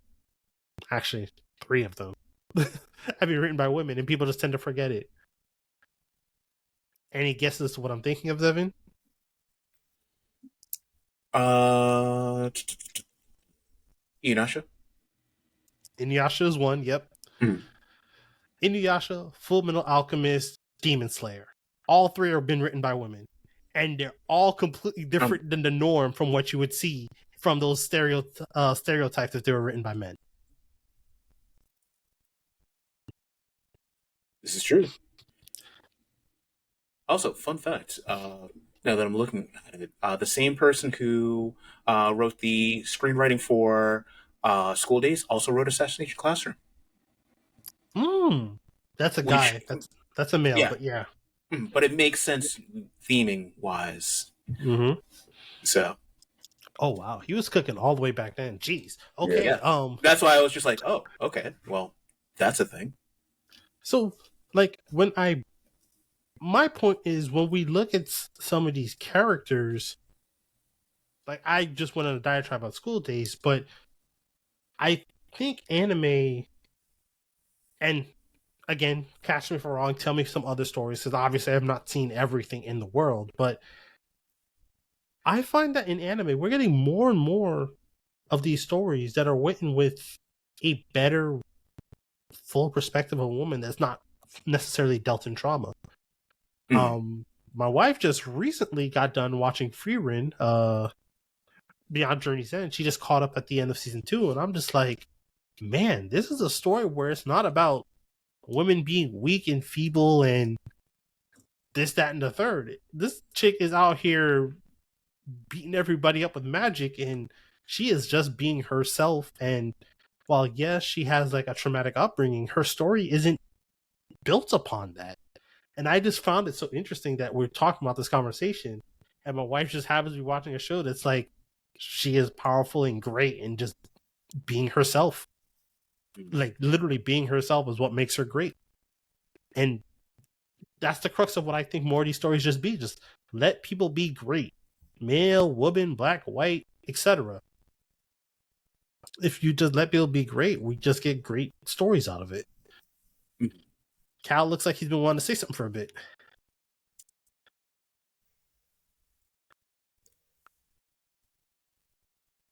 I want that.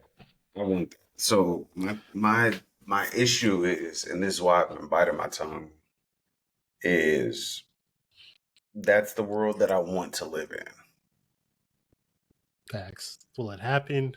But the world that we live in is not conditioned for that. Because realistically, look at how uncomfortable white people get when black people get an opportunity to tell their unfiltered stories. Or Period. just have a little bit of black nepotism. Just a little bit of blackness sprinkled in that. My follow-up example when it comes directly to women is I left this off the docket for today, obviously. Shouted her out earlier. But Dochi's comment on her thing, her red flag being like, oh yeah, like essentially like hetero men or whatever the case may be is her red flag when it came to dating. Um, and my thing was like, oh, that's hilarious because number one, I actually listen to her music and everything else like that. Number two, she's actually from Florida, so it's like I know she's not actually talking about actual straight men. And then number three is like she's a woman in the industry. Diddy came across as a straight man to y'all for 35 years. And he was a dangerous, dangerous closeted individual, allegedly. So again, like I've seen how niggas have treated women putting up think piece essays on YouTube.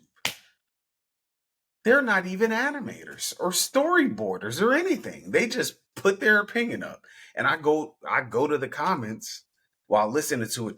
This is why women need to die, and this is why y'all don't have rights, and da da da. I'm like, whoa, whoa, whoa, whoa, whoa, whoa. Hey, hey. She just said Chris Brown doesn't have a good discography like Usher. This is why bitches shouldn't get pregnant. And whoa. I can only imagine a story. I've seen the comments that y'all have left under Issa Rae's insecure stuff that's been put Oh up man, on. those are ridiculous. Bro, what did she do? What did she do to you? Like, what did she do? What happened? Exist. Even Exist and have power and money and good influence. storytelling. I I don't know. remember Pick how one. people treated Kerry Washington with what was that called on ABC? Where she was Olivia Pope. Oh, Scandal. Scandal. I remember how y'all did that. What? I exist in the world as it is. Like this, it doesn't bode well. Unless there's some type of insulary protection that happens by other black men who are like, no, you're not doing this. It's like, bro, that's messed up, bro. All I'm saying is I want great stories from people who can tell great stories. I don't care who they are. But like for some reason it seems like, and this is one of those like come to Jesus moments, it's a lot of weird black men operating in media spaces who don't really like black women telling their unfiltered truth about stuff. Because some of them black men are the weird niggas in the stuff, in the property. It's like that sports commentator, bro, that I refuse to remember his name because he is just the worst. The big black guy. What's his name? Whitlock. Yeah, him. Whitlock. Yeah. The thing you said about the spitting and cancer thing from earlier, that can happen to that guy. Yeah, Twice. I don't like that. I feel like that's weird. I feel like that's very weird because again, this is the era of free media. And when I say free media, I mean anybody can create anything they want and get support. And for some reason, it seems like in everybody's community, not just us as black people, but like across the board, men are actively still stifling women of their own community from telling their own stories. What do the Muslim women have to say about this? Like what is the Muslim woman science fantasy thing? Does anybody give a damn about that? You see what I'm saying? Or do we care about the hijabs? Do we care about the diet? Do we care about, like what does the North Korean woman's sci-fi perspective have? What is her critical analysis of religion? Like you Hey said, man, like to quickly interject, I love Miss Marvel and she's Pakistani. I'm just gonna go there. I love her stories all the time. I love Miss Marvel, but hey, I want to see great stories, Jazo. That's all I care about. I don't give a damn who it comes from. Who it comes from. I'm just simply saying, as a guy, I see it like, damn, it's men actively everywhere. Actively like, no, women, y'all are not telling the story. They will literally, there's nothing against the gay boys, respectfully. They will literally be like, women, y'all can't say shit. The gay men, hey, you can say it. And it's like, well, that's not even your perspective. You have no point of connection to that besides y'all both being male. You don't like men like they like men. What are we doing? This is what. Just what, bro? Come on, bro. Come on, bro. Come on, bro. We're banning books out of Florida libraries from children writing. This is weird, bro. We're in a weird era. My bad. This is the world we live in. I'm sorry. I exist in it as it is. see, and fundamentally, this is a great pivot because I think the first step to getting the world you want is dealing in the world that I'm looking for, if that makes sense. Okay. I think everybody that is basically not a generic male should have the same capability to do the stuff that generic males get. So, for example, M. Night Shyamalan has been able to make everything he's ever wanted, good and or bad, and no one, like, we've complained that this man makes crappy stories forever. He never got banned, but hey, give me something to throw. Give me some. exactly.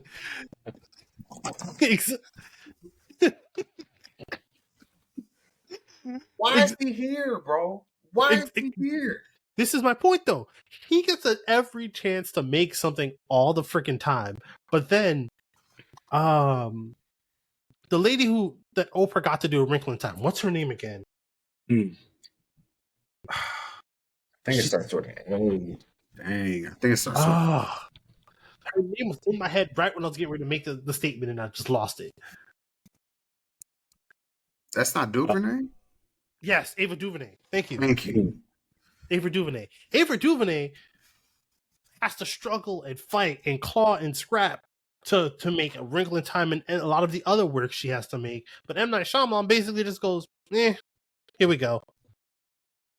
Oh, not Christopher Nolan, but Martin Scorsese. This man gets to make like the same movie every other year or every other however long. This man basically gets to make the same gangster-esque movie all the time, and it's basically Academy nominated every time.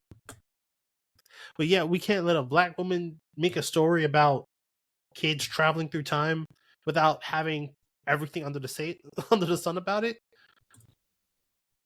I would love to see an actual perspective because do you remember? I think it was called like The Night in Miami or something like that.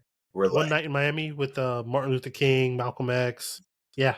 like I would love to see a movie centered around the spouses of Martin Luther King and Malcolm X, and those women talking behind closed doors, and seeing because this was a quote from My Big Fat Greek Wedding, and I won't forget it because my mom was watching this back in the day, and she was like, "The man is the head of the house, and the woman is the neck, which means the neck can move the head in any which way it wants."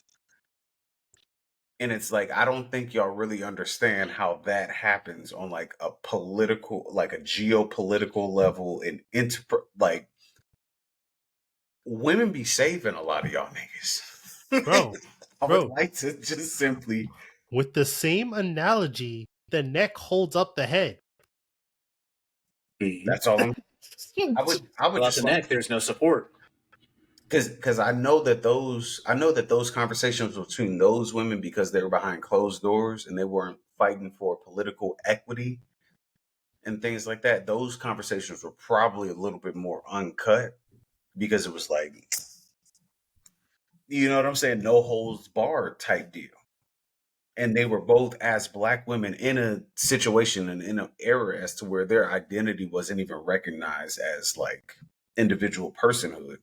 So there was a level of we can argue, we can debate, but we're not gonna. You see what I'm saying? Like that. Give us that. That would be cool. Just to get a different perspective. Like, I don't know, bro. This is just. It's weird, yes. And again, I think it's what I said when Black Panther came out that I think continuously needs to happen. When the non-white man gets to make every movie like a white man does, whether it's good, bad, crappy, whatever, and continuously gets chances, I think we'll be a step closer to getting the world you want, where only the good works. If that makes sense. I think that's what needs to happen. We talked about this on the last episode, but basically, when everyone essentially gets to be the Tyler Perry and just do whatever the heck they want, when everyone can potentially do that, not the exceptional one, when that is the norm, that's when the exceptional becomes exceptional.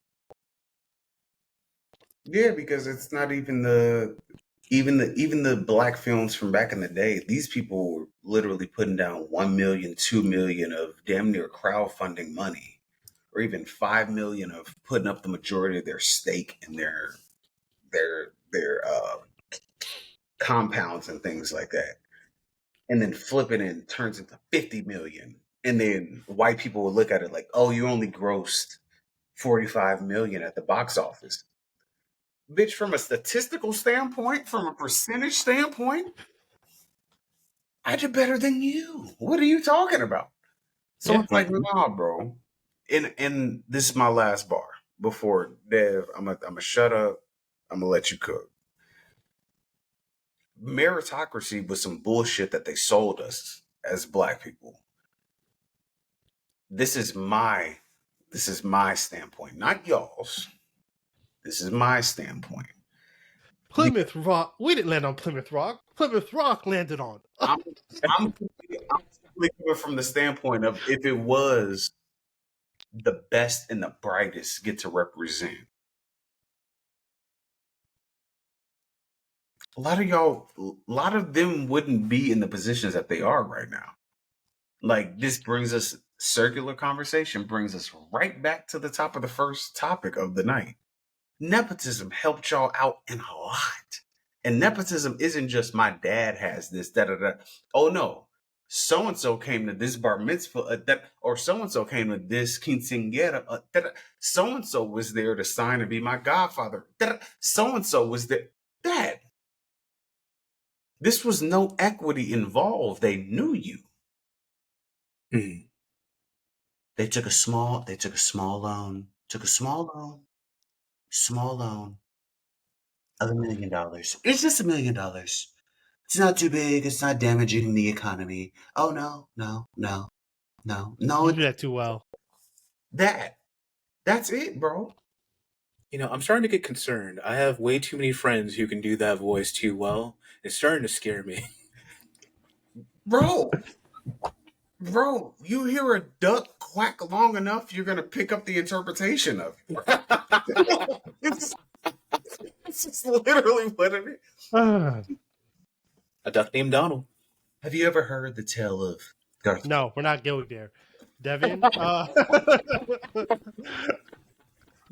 hold up. I'm going to let you finish, but Devin has had the greatest conversation. No, I'm just kidding. Go ahead. Look, Cal, I just want to go and say, I will allow you to go ahead and finish that whole line on Sunday, when we have, our session.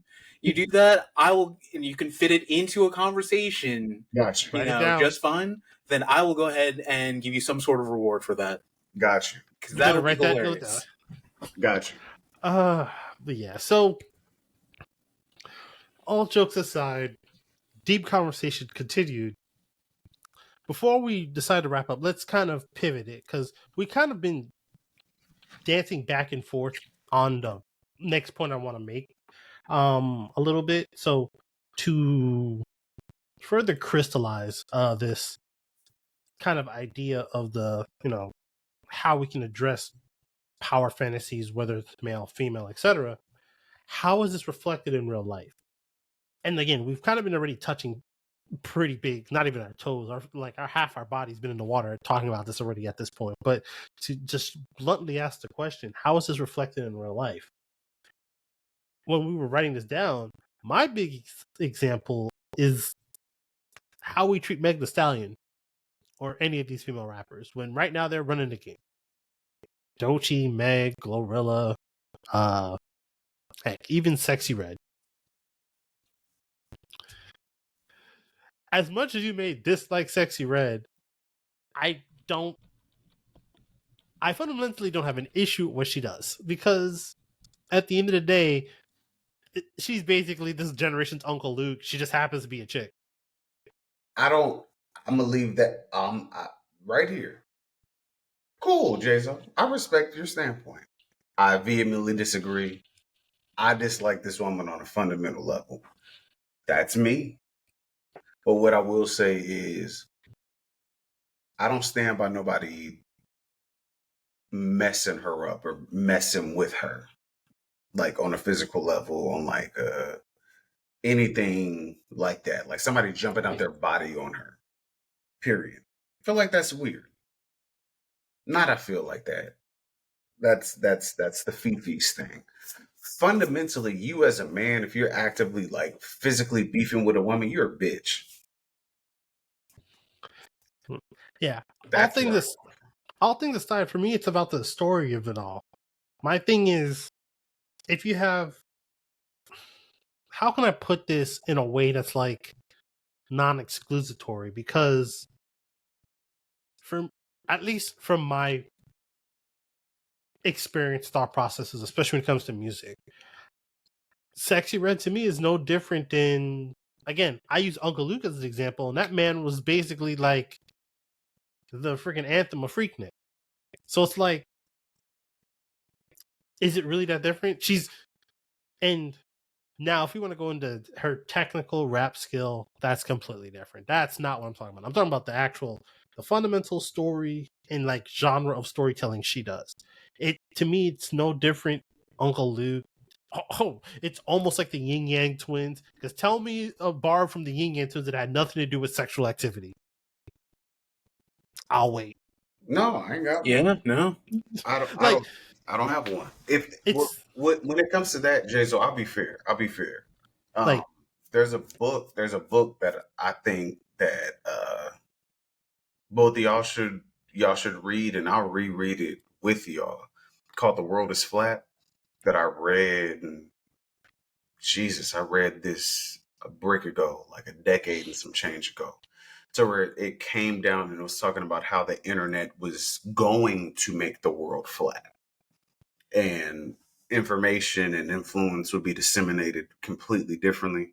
My thing is, I don't fuck with Sexy Red like that because of the shifting of the landscape and because it's being a popular degenerate in hip hop is a very easy through line to the fucking White House.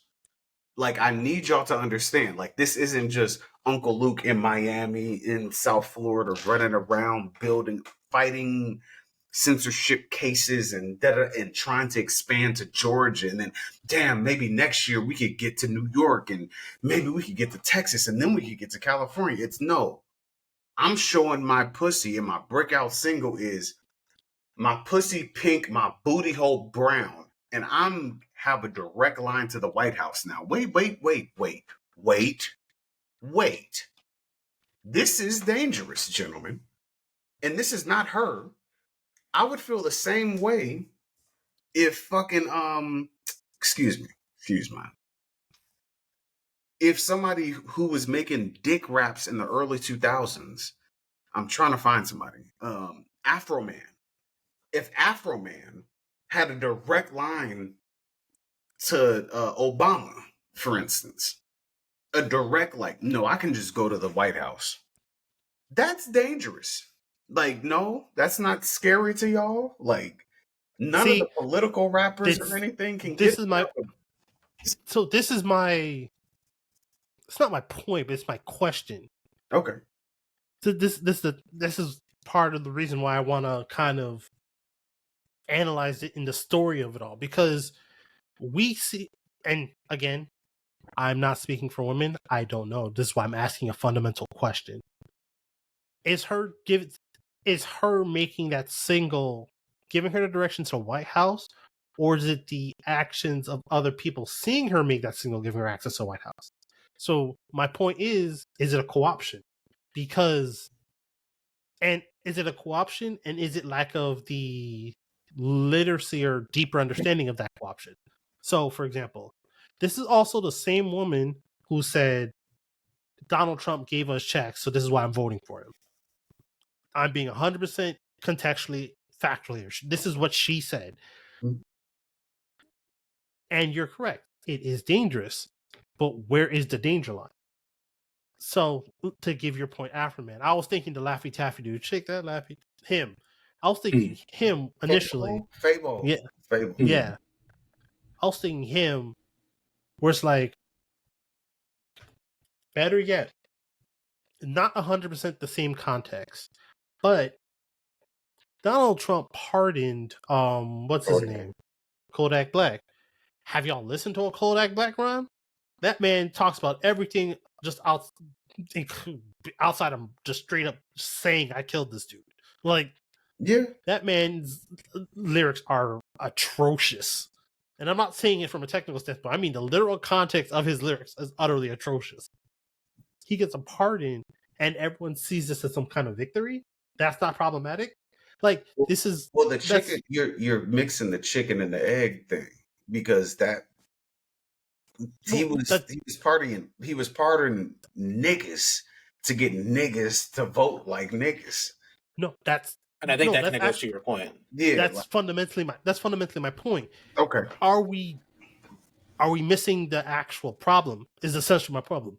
Is Sexy Red making X-rated music the fundamental problem, or is it the co-option of her X-rated music the fundamental problem? No, That's kind of it's the co-op. It's always going to be the co-op because it's like I said, you have people who have been literally making revolutionary music for literal decades who are talking about challenging the president and like sit down with me, we can talk about policies for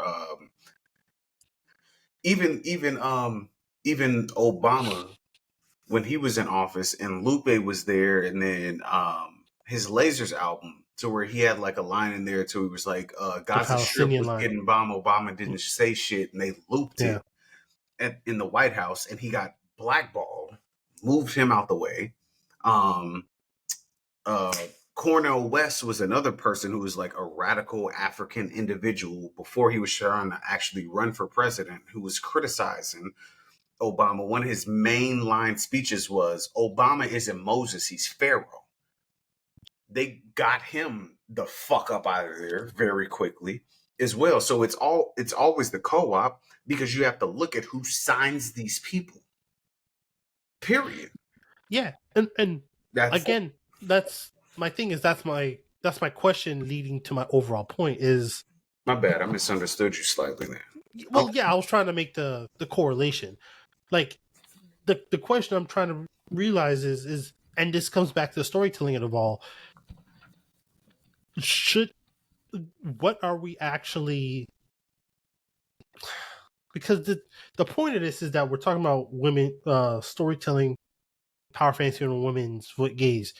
Me personally, because this is how they kind of treated Cardi B in the beginning, where like, oh, she's just a stripper, she shouldn't be rapping this, that, and the third. When it's like, if she can rap good, what does it matter? She knows how to rap, and she makes banger music, so be it.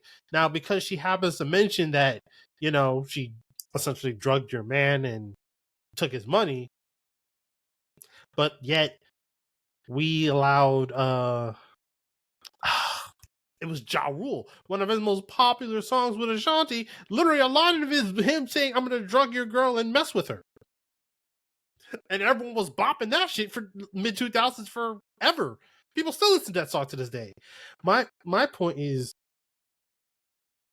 yes, the co-option is always going to be a co-option, but we fundamentally, if we're going to have this conversation about storytelling, literacy, and full understanding, we can't allow them to use the gender of it to make it good or bad.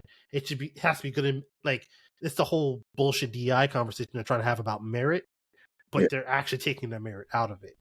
So, like, at the end of the day,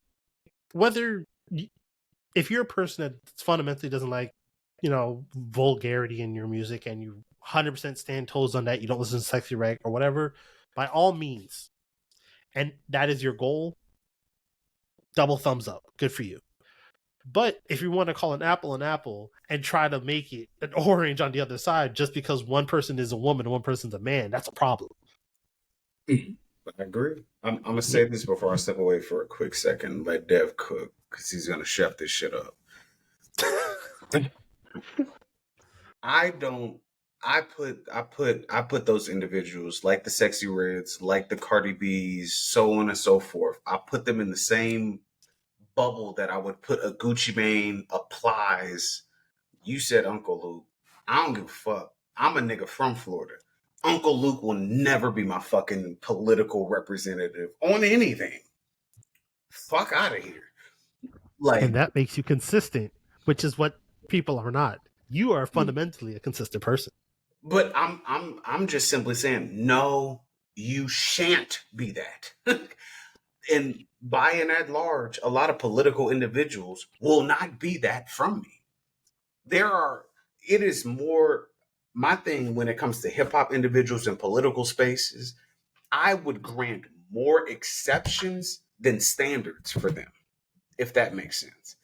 My thing is find the academics, find the economists, find those people to be the representatives of Black culture. The hip hop individuals can be in that group, but they need to be the minority. Because although they culturally shift a lot of things and make things very digestible and acceptable, these people are studying these individuals like from a theory standpoint, and studying those individuals' predecessors from a theory standpoint, to then go and then make it a little bit more digestible to the wider audience. Bro, I would never put fucking Young Jeezy in front of Trump to negotiate my my personhood as a black man in America right now. And it's like, especially, I don't care about thug motivation. 101, 102, I don't care about any of that. You are not finna go up there and do that for me. Period, point blank. Again, you're consistent. I think the conversation we're having is at a different. We're talking about it on a different plane, like Yeah, literally bad. D&D plane. My So bad.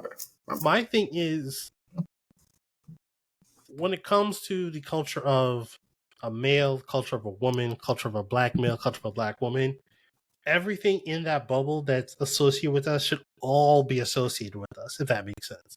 Which means, at least for me, a woman should be able to be both intellectual, and if you want to go to work on a Sunday, so be it. A woman should have the capability to say, you know what, I invented this COVID vaccine, and I'm a baddie regardless. Like, and unfortunately, when far too often when these conversations are had, people take your consistency and try to twist it to make it sound like you can't do this because you primarily do this. Now, to take your analogy, if Jeezy he starts off as a rapper. Let's say he spends the next 5 years learning actual political theater and decides to run for governor of Georgia, and he actually knows what the heck he's talking about, and he spends his time. Should the fact that he was a rapper mess him up because he actually took the time to learn it? No. Unfortunately, again, because you're consistent, because you want people to know what they're actually talking about. Unfortunately, and this is what's lacking in our media literacy, our society lacks consistency and context awareness. And that's kind of what I'm getting at. Feel free to walk away and handle your business, because we know you got to. I'll be back. Devin, take it away. Honestly, no, I really don't have anything to add there. I think it really does come down to being consistent. If you do feel that someone on one side should be able to do something, then someone on the other side, using those same, categories that you're kind of rating them on, should also apply as well. So if you do feel, using your example there, that one random person wasn't, in the music industry at all, happened to spend 5 years, learning about politics and so on and so forth, and wanted to run for governor, and someone who did go into a music scene and then afterwards spent the same amount of time and same amount of energy learning about the political scene, they should both have an equal chance. All things being equal. Yeah. Because we should be looking at, their qualifications, not at their past or their race or gender or anything of that nature. Yeah. And to crystallize it again, Caleb said this a couple times, but we should live in a world where the quality of the story is what matters here.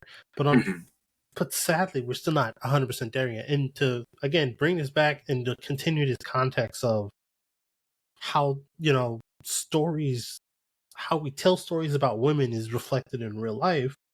Like, to anyone who doesn't understand what Cal's saying, might confuse it and think that he's saying that such and such isn't qualified, or, Sexy Red shouldn't make her music. I think it's a disservice to say she shouldn't. Now, again, whether you like it on the vulgarity of it, that is a completely different story. I personally don't listen to Sexy Red because I don't want to necessarily live in that kind of generalized storytelling. But that doesn't mean I don't listen to that type of music. I just don't necessarily want to be in that sphere. Perfectly fine. She's also for a different generation that I am not necessarily a part of. By all means. I have a cousin who's about 10 years younger than me, and she listens to Sexy Red and I almost said Glorilla again, but it's not Glorilla. It's the orange haired chick, the redhead chick. Ice Spice. Yeah. I'm like, I'm picturing her in my head. I'm like, yeah, and they're both known for. I mean, honestly, they're all of the female rappers are constantly I almost said berated, but that's not the right word. Criticized for having too much sexual talk in their music when, again, take 5 rappers from the mid 2000s up to the 2010s that happen to be male, and it's almost the same thing.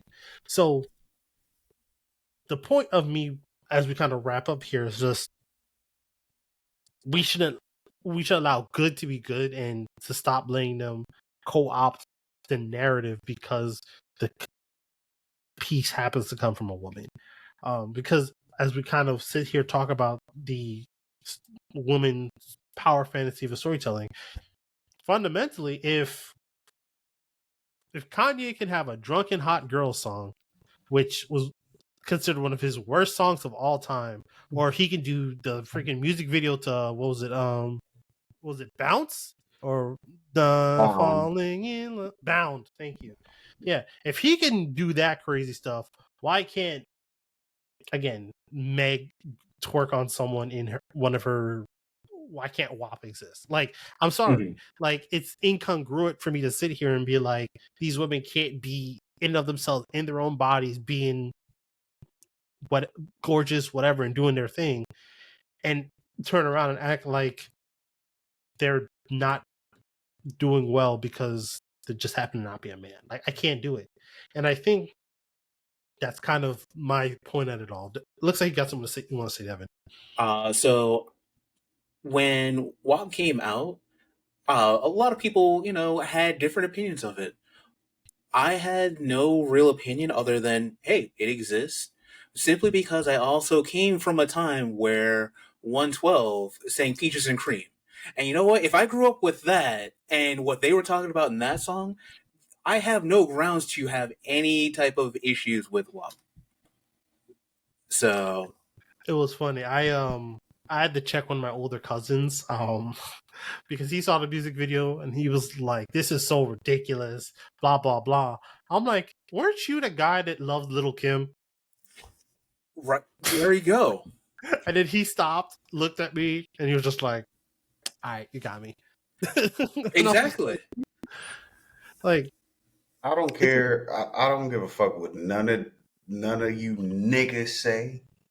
I'm not gonna say what the hard are because y'all be pissing me off sometimes. Not y'all up here. the random people, yeah. Mm-hmm. I told my woman SZA and Meg is on my bucket list. She's just gonna have to accept it. That's what it is. It is. They're on your cheat list? Oh yeah, absolutely. I only got 5. I've been following SZA since 2015. No, I lied. That was 2013. 2013. That was the S mixtape, if I remember correctly. And Megan, I remember her just rapping in fucking parking garages. And I was like, yeah. I needs that. I do. I needs that, Debbie. You don't understand. I know what that is. No. I understand. That's a man. Because I caught to crystallize this conversation and to just show how ridiculous this thing is. Devin knows exactly what I'm talking about. We have a to keep him out of the internet streets. We have a white friend who lives with us for a while. He was one of our roommates. I showed him the BET performance of Meg doing Savage at one of those BET performances, and he looked at me. He's like, "That's not fair, bro." And I'm just like, "Hey, bro, fine is fine is fine." Exactly. All right, so it's been a long conversation, heated, a little bit of introspective. I think we can all relatively agree that what we want from the future is amazing stories, and we want them from everybody, because telling us your life experience makes the world better. It makes you better, makes Dev better, makes Cal better, makes me better, because we all get to see true perspective from someone who has that lived experience, or just has someone has great imagination. We just want people to live in both truth and beautiful creativity. I think that's what we can truly gain from this conversation.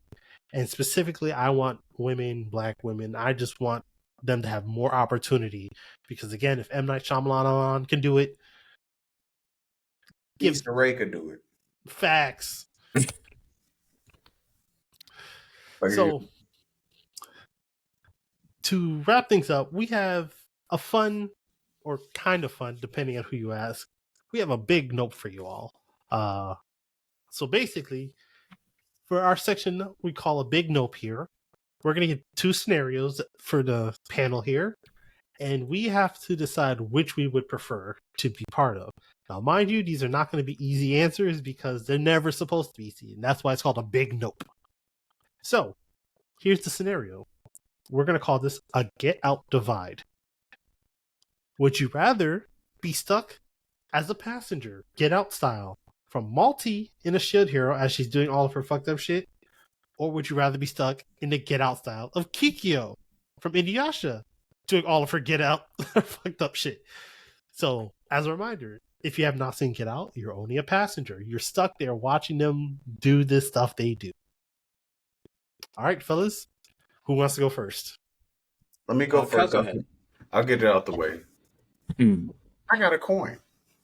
He's just gonna flip. Oh, I got a coin. I'm not doing this with y'all. I'm not doing this. It's one of those. It's not supposed to be an easy choice. That's why we called it a big nope. You agree to this. I got multi as it. Do I let it? You agreed to this. yeah. He's flipping a coin. Yeah. Who'd you get? To be fair, this is Tails. This is Tails. Fuck.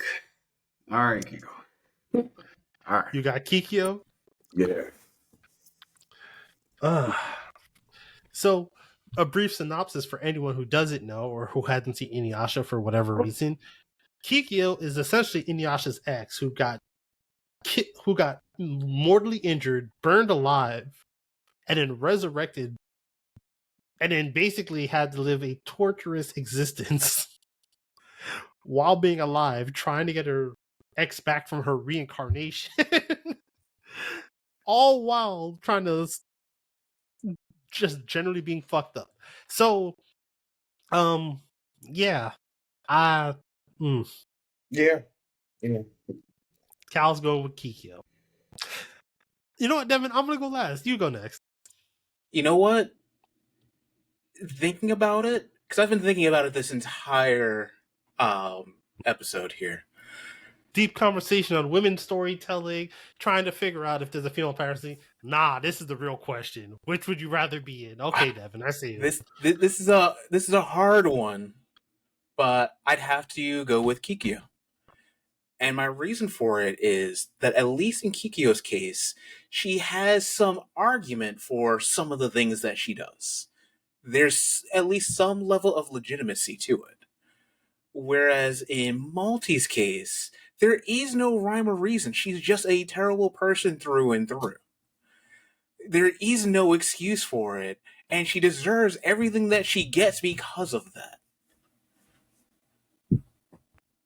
So, at least I can attempt to sleep in this kind of passenger state, knowing that, okay, at least some of this is deserved, You're what sleeping? she's doing.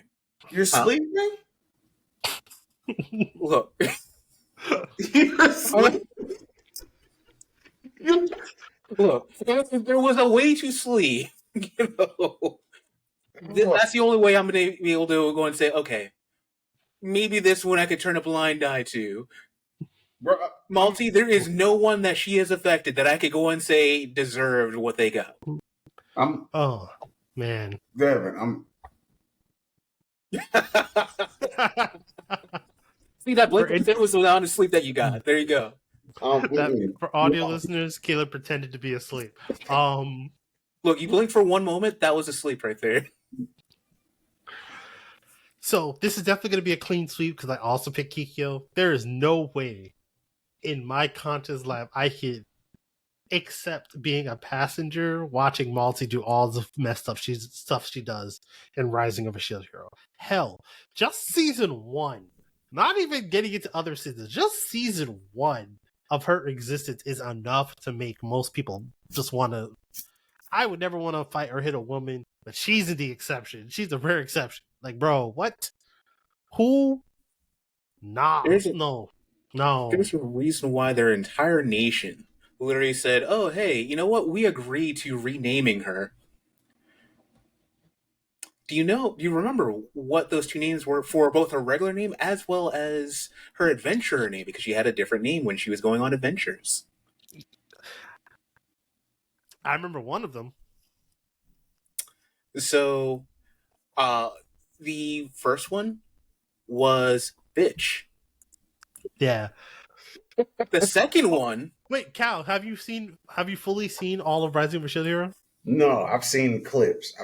Bro, Clips. basically, Yeah. they hit when the queen retakes control of the country and punishes her daughter who does all this stuff.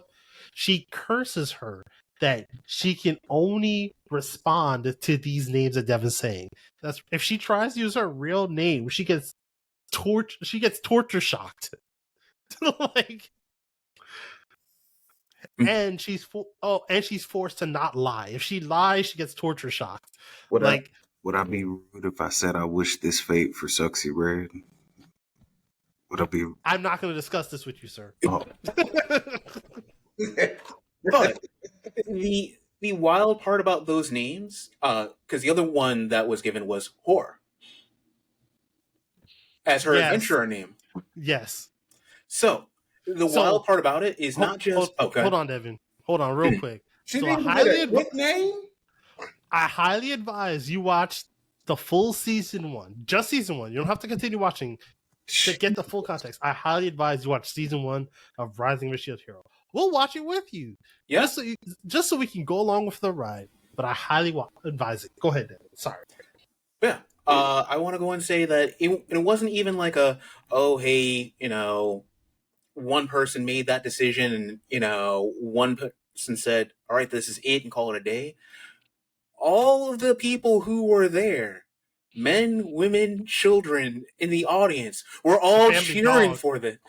Everyone was cheering like, yeah, exactly this. When you've got an entire nation all basically agreeing on something like that, congratulations, you played yourself.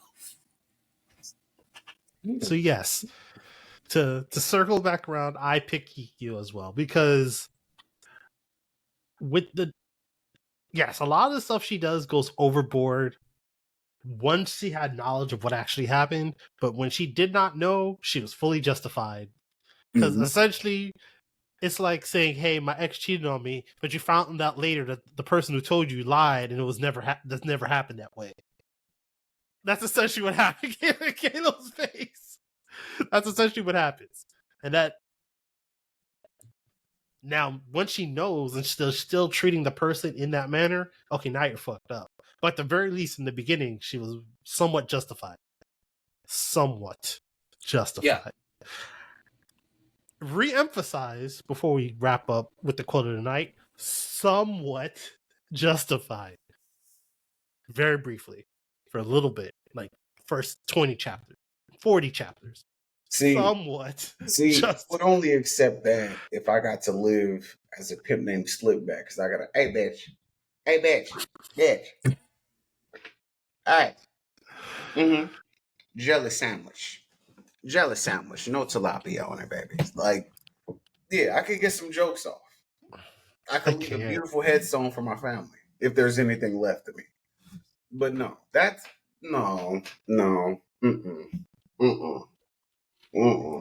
So yeah, that's the big note for this episode. And on that note, if you guys don't have any final comments, let's wrap this bad boy up. None from me. Tip your bartenders and treat people nice who service you if they rely on tips. It's a tough world out here. None of us want to be here. We all got to make a living. That's my only input. And as for me, the quote of the night is this: the success of every woman should be an inspiration to another. We should raise each other up. Make sure you're courageous, be strong, be extremely kind, and above all, be humble. Serena Williams. Dun, dun, dun, dun. And on your note, I've been John. This is Dev. This is Cal. Peace.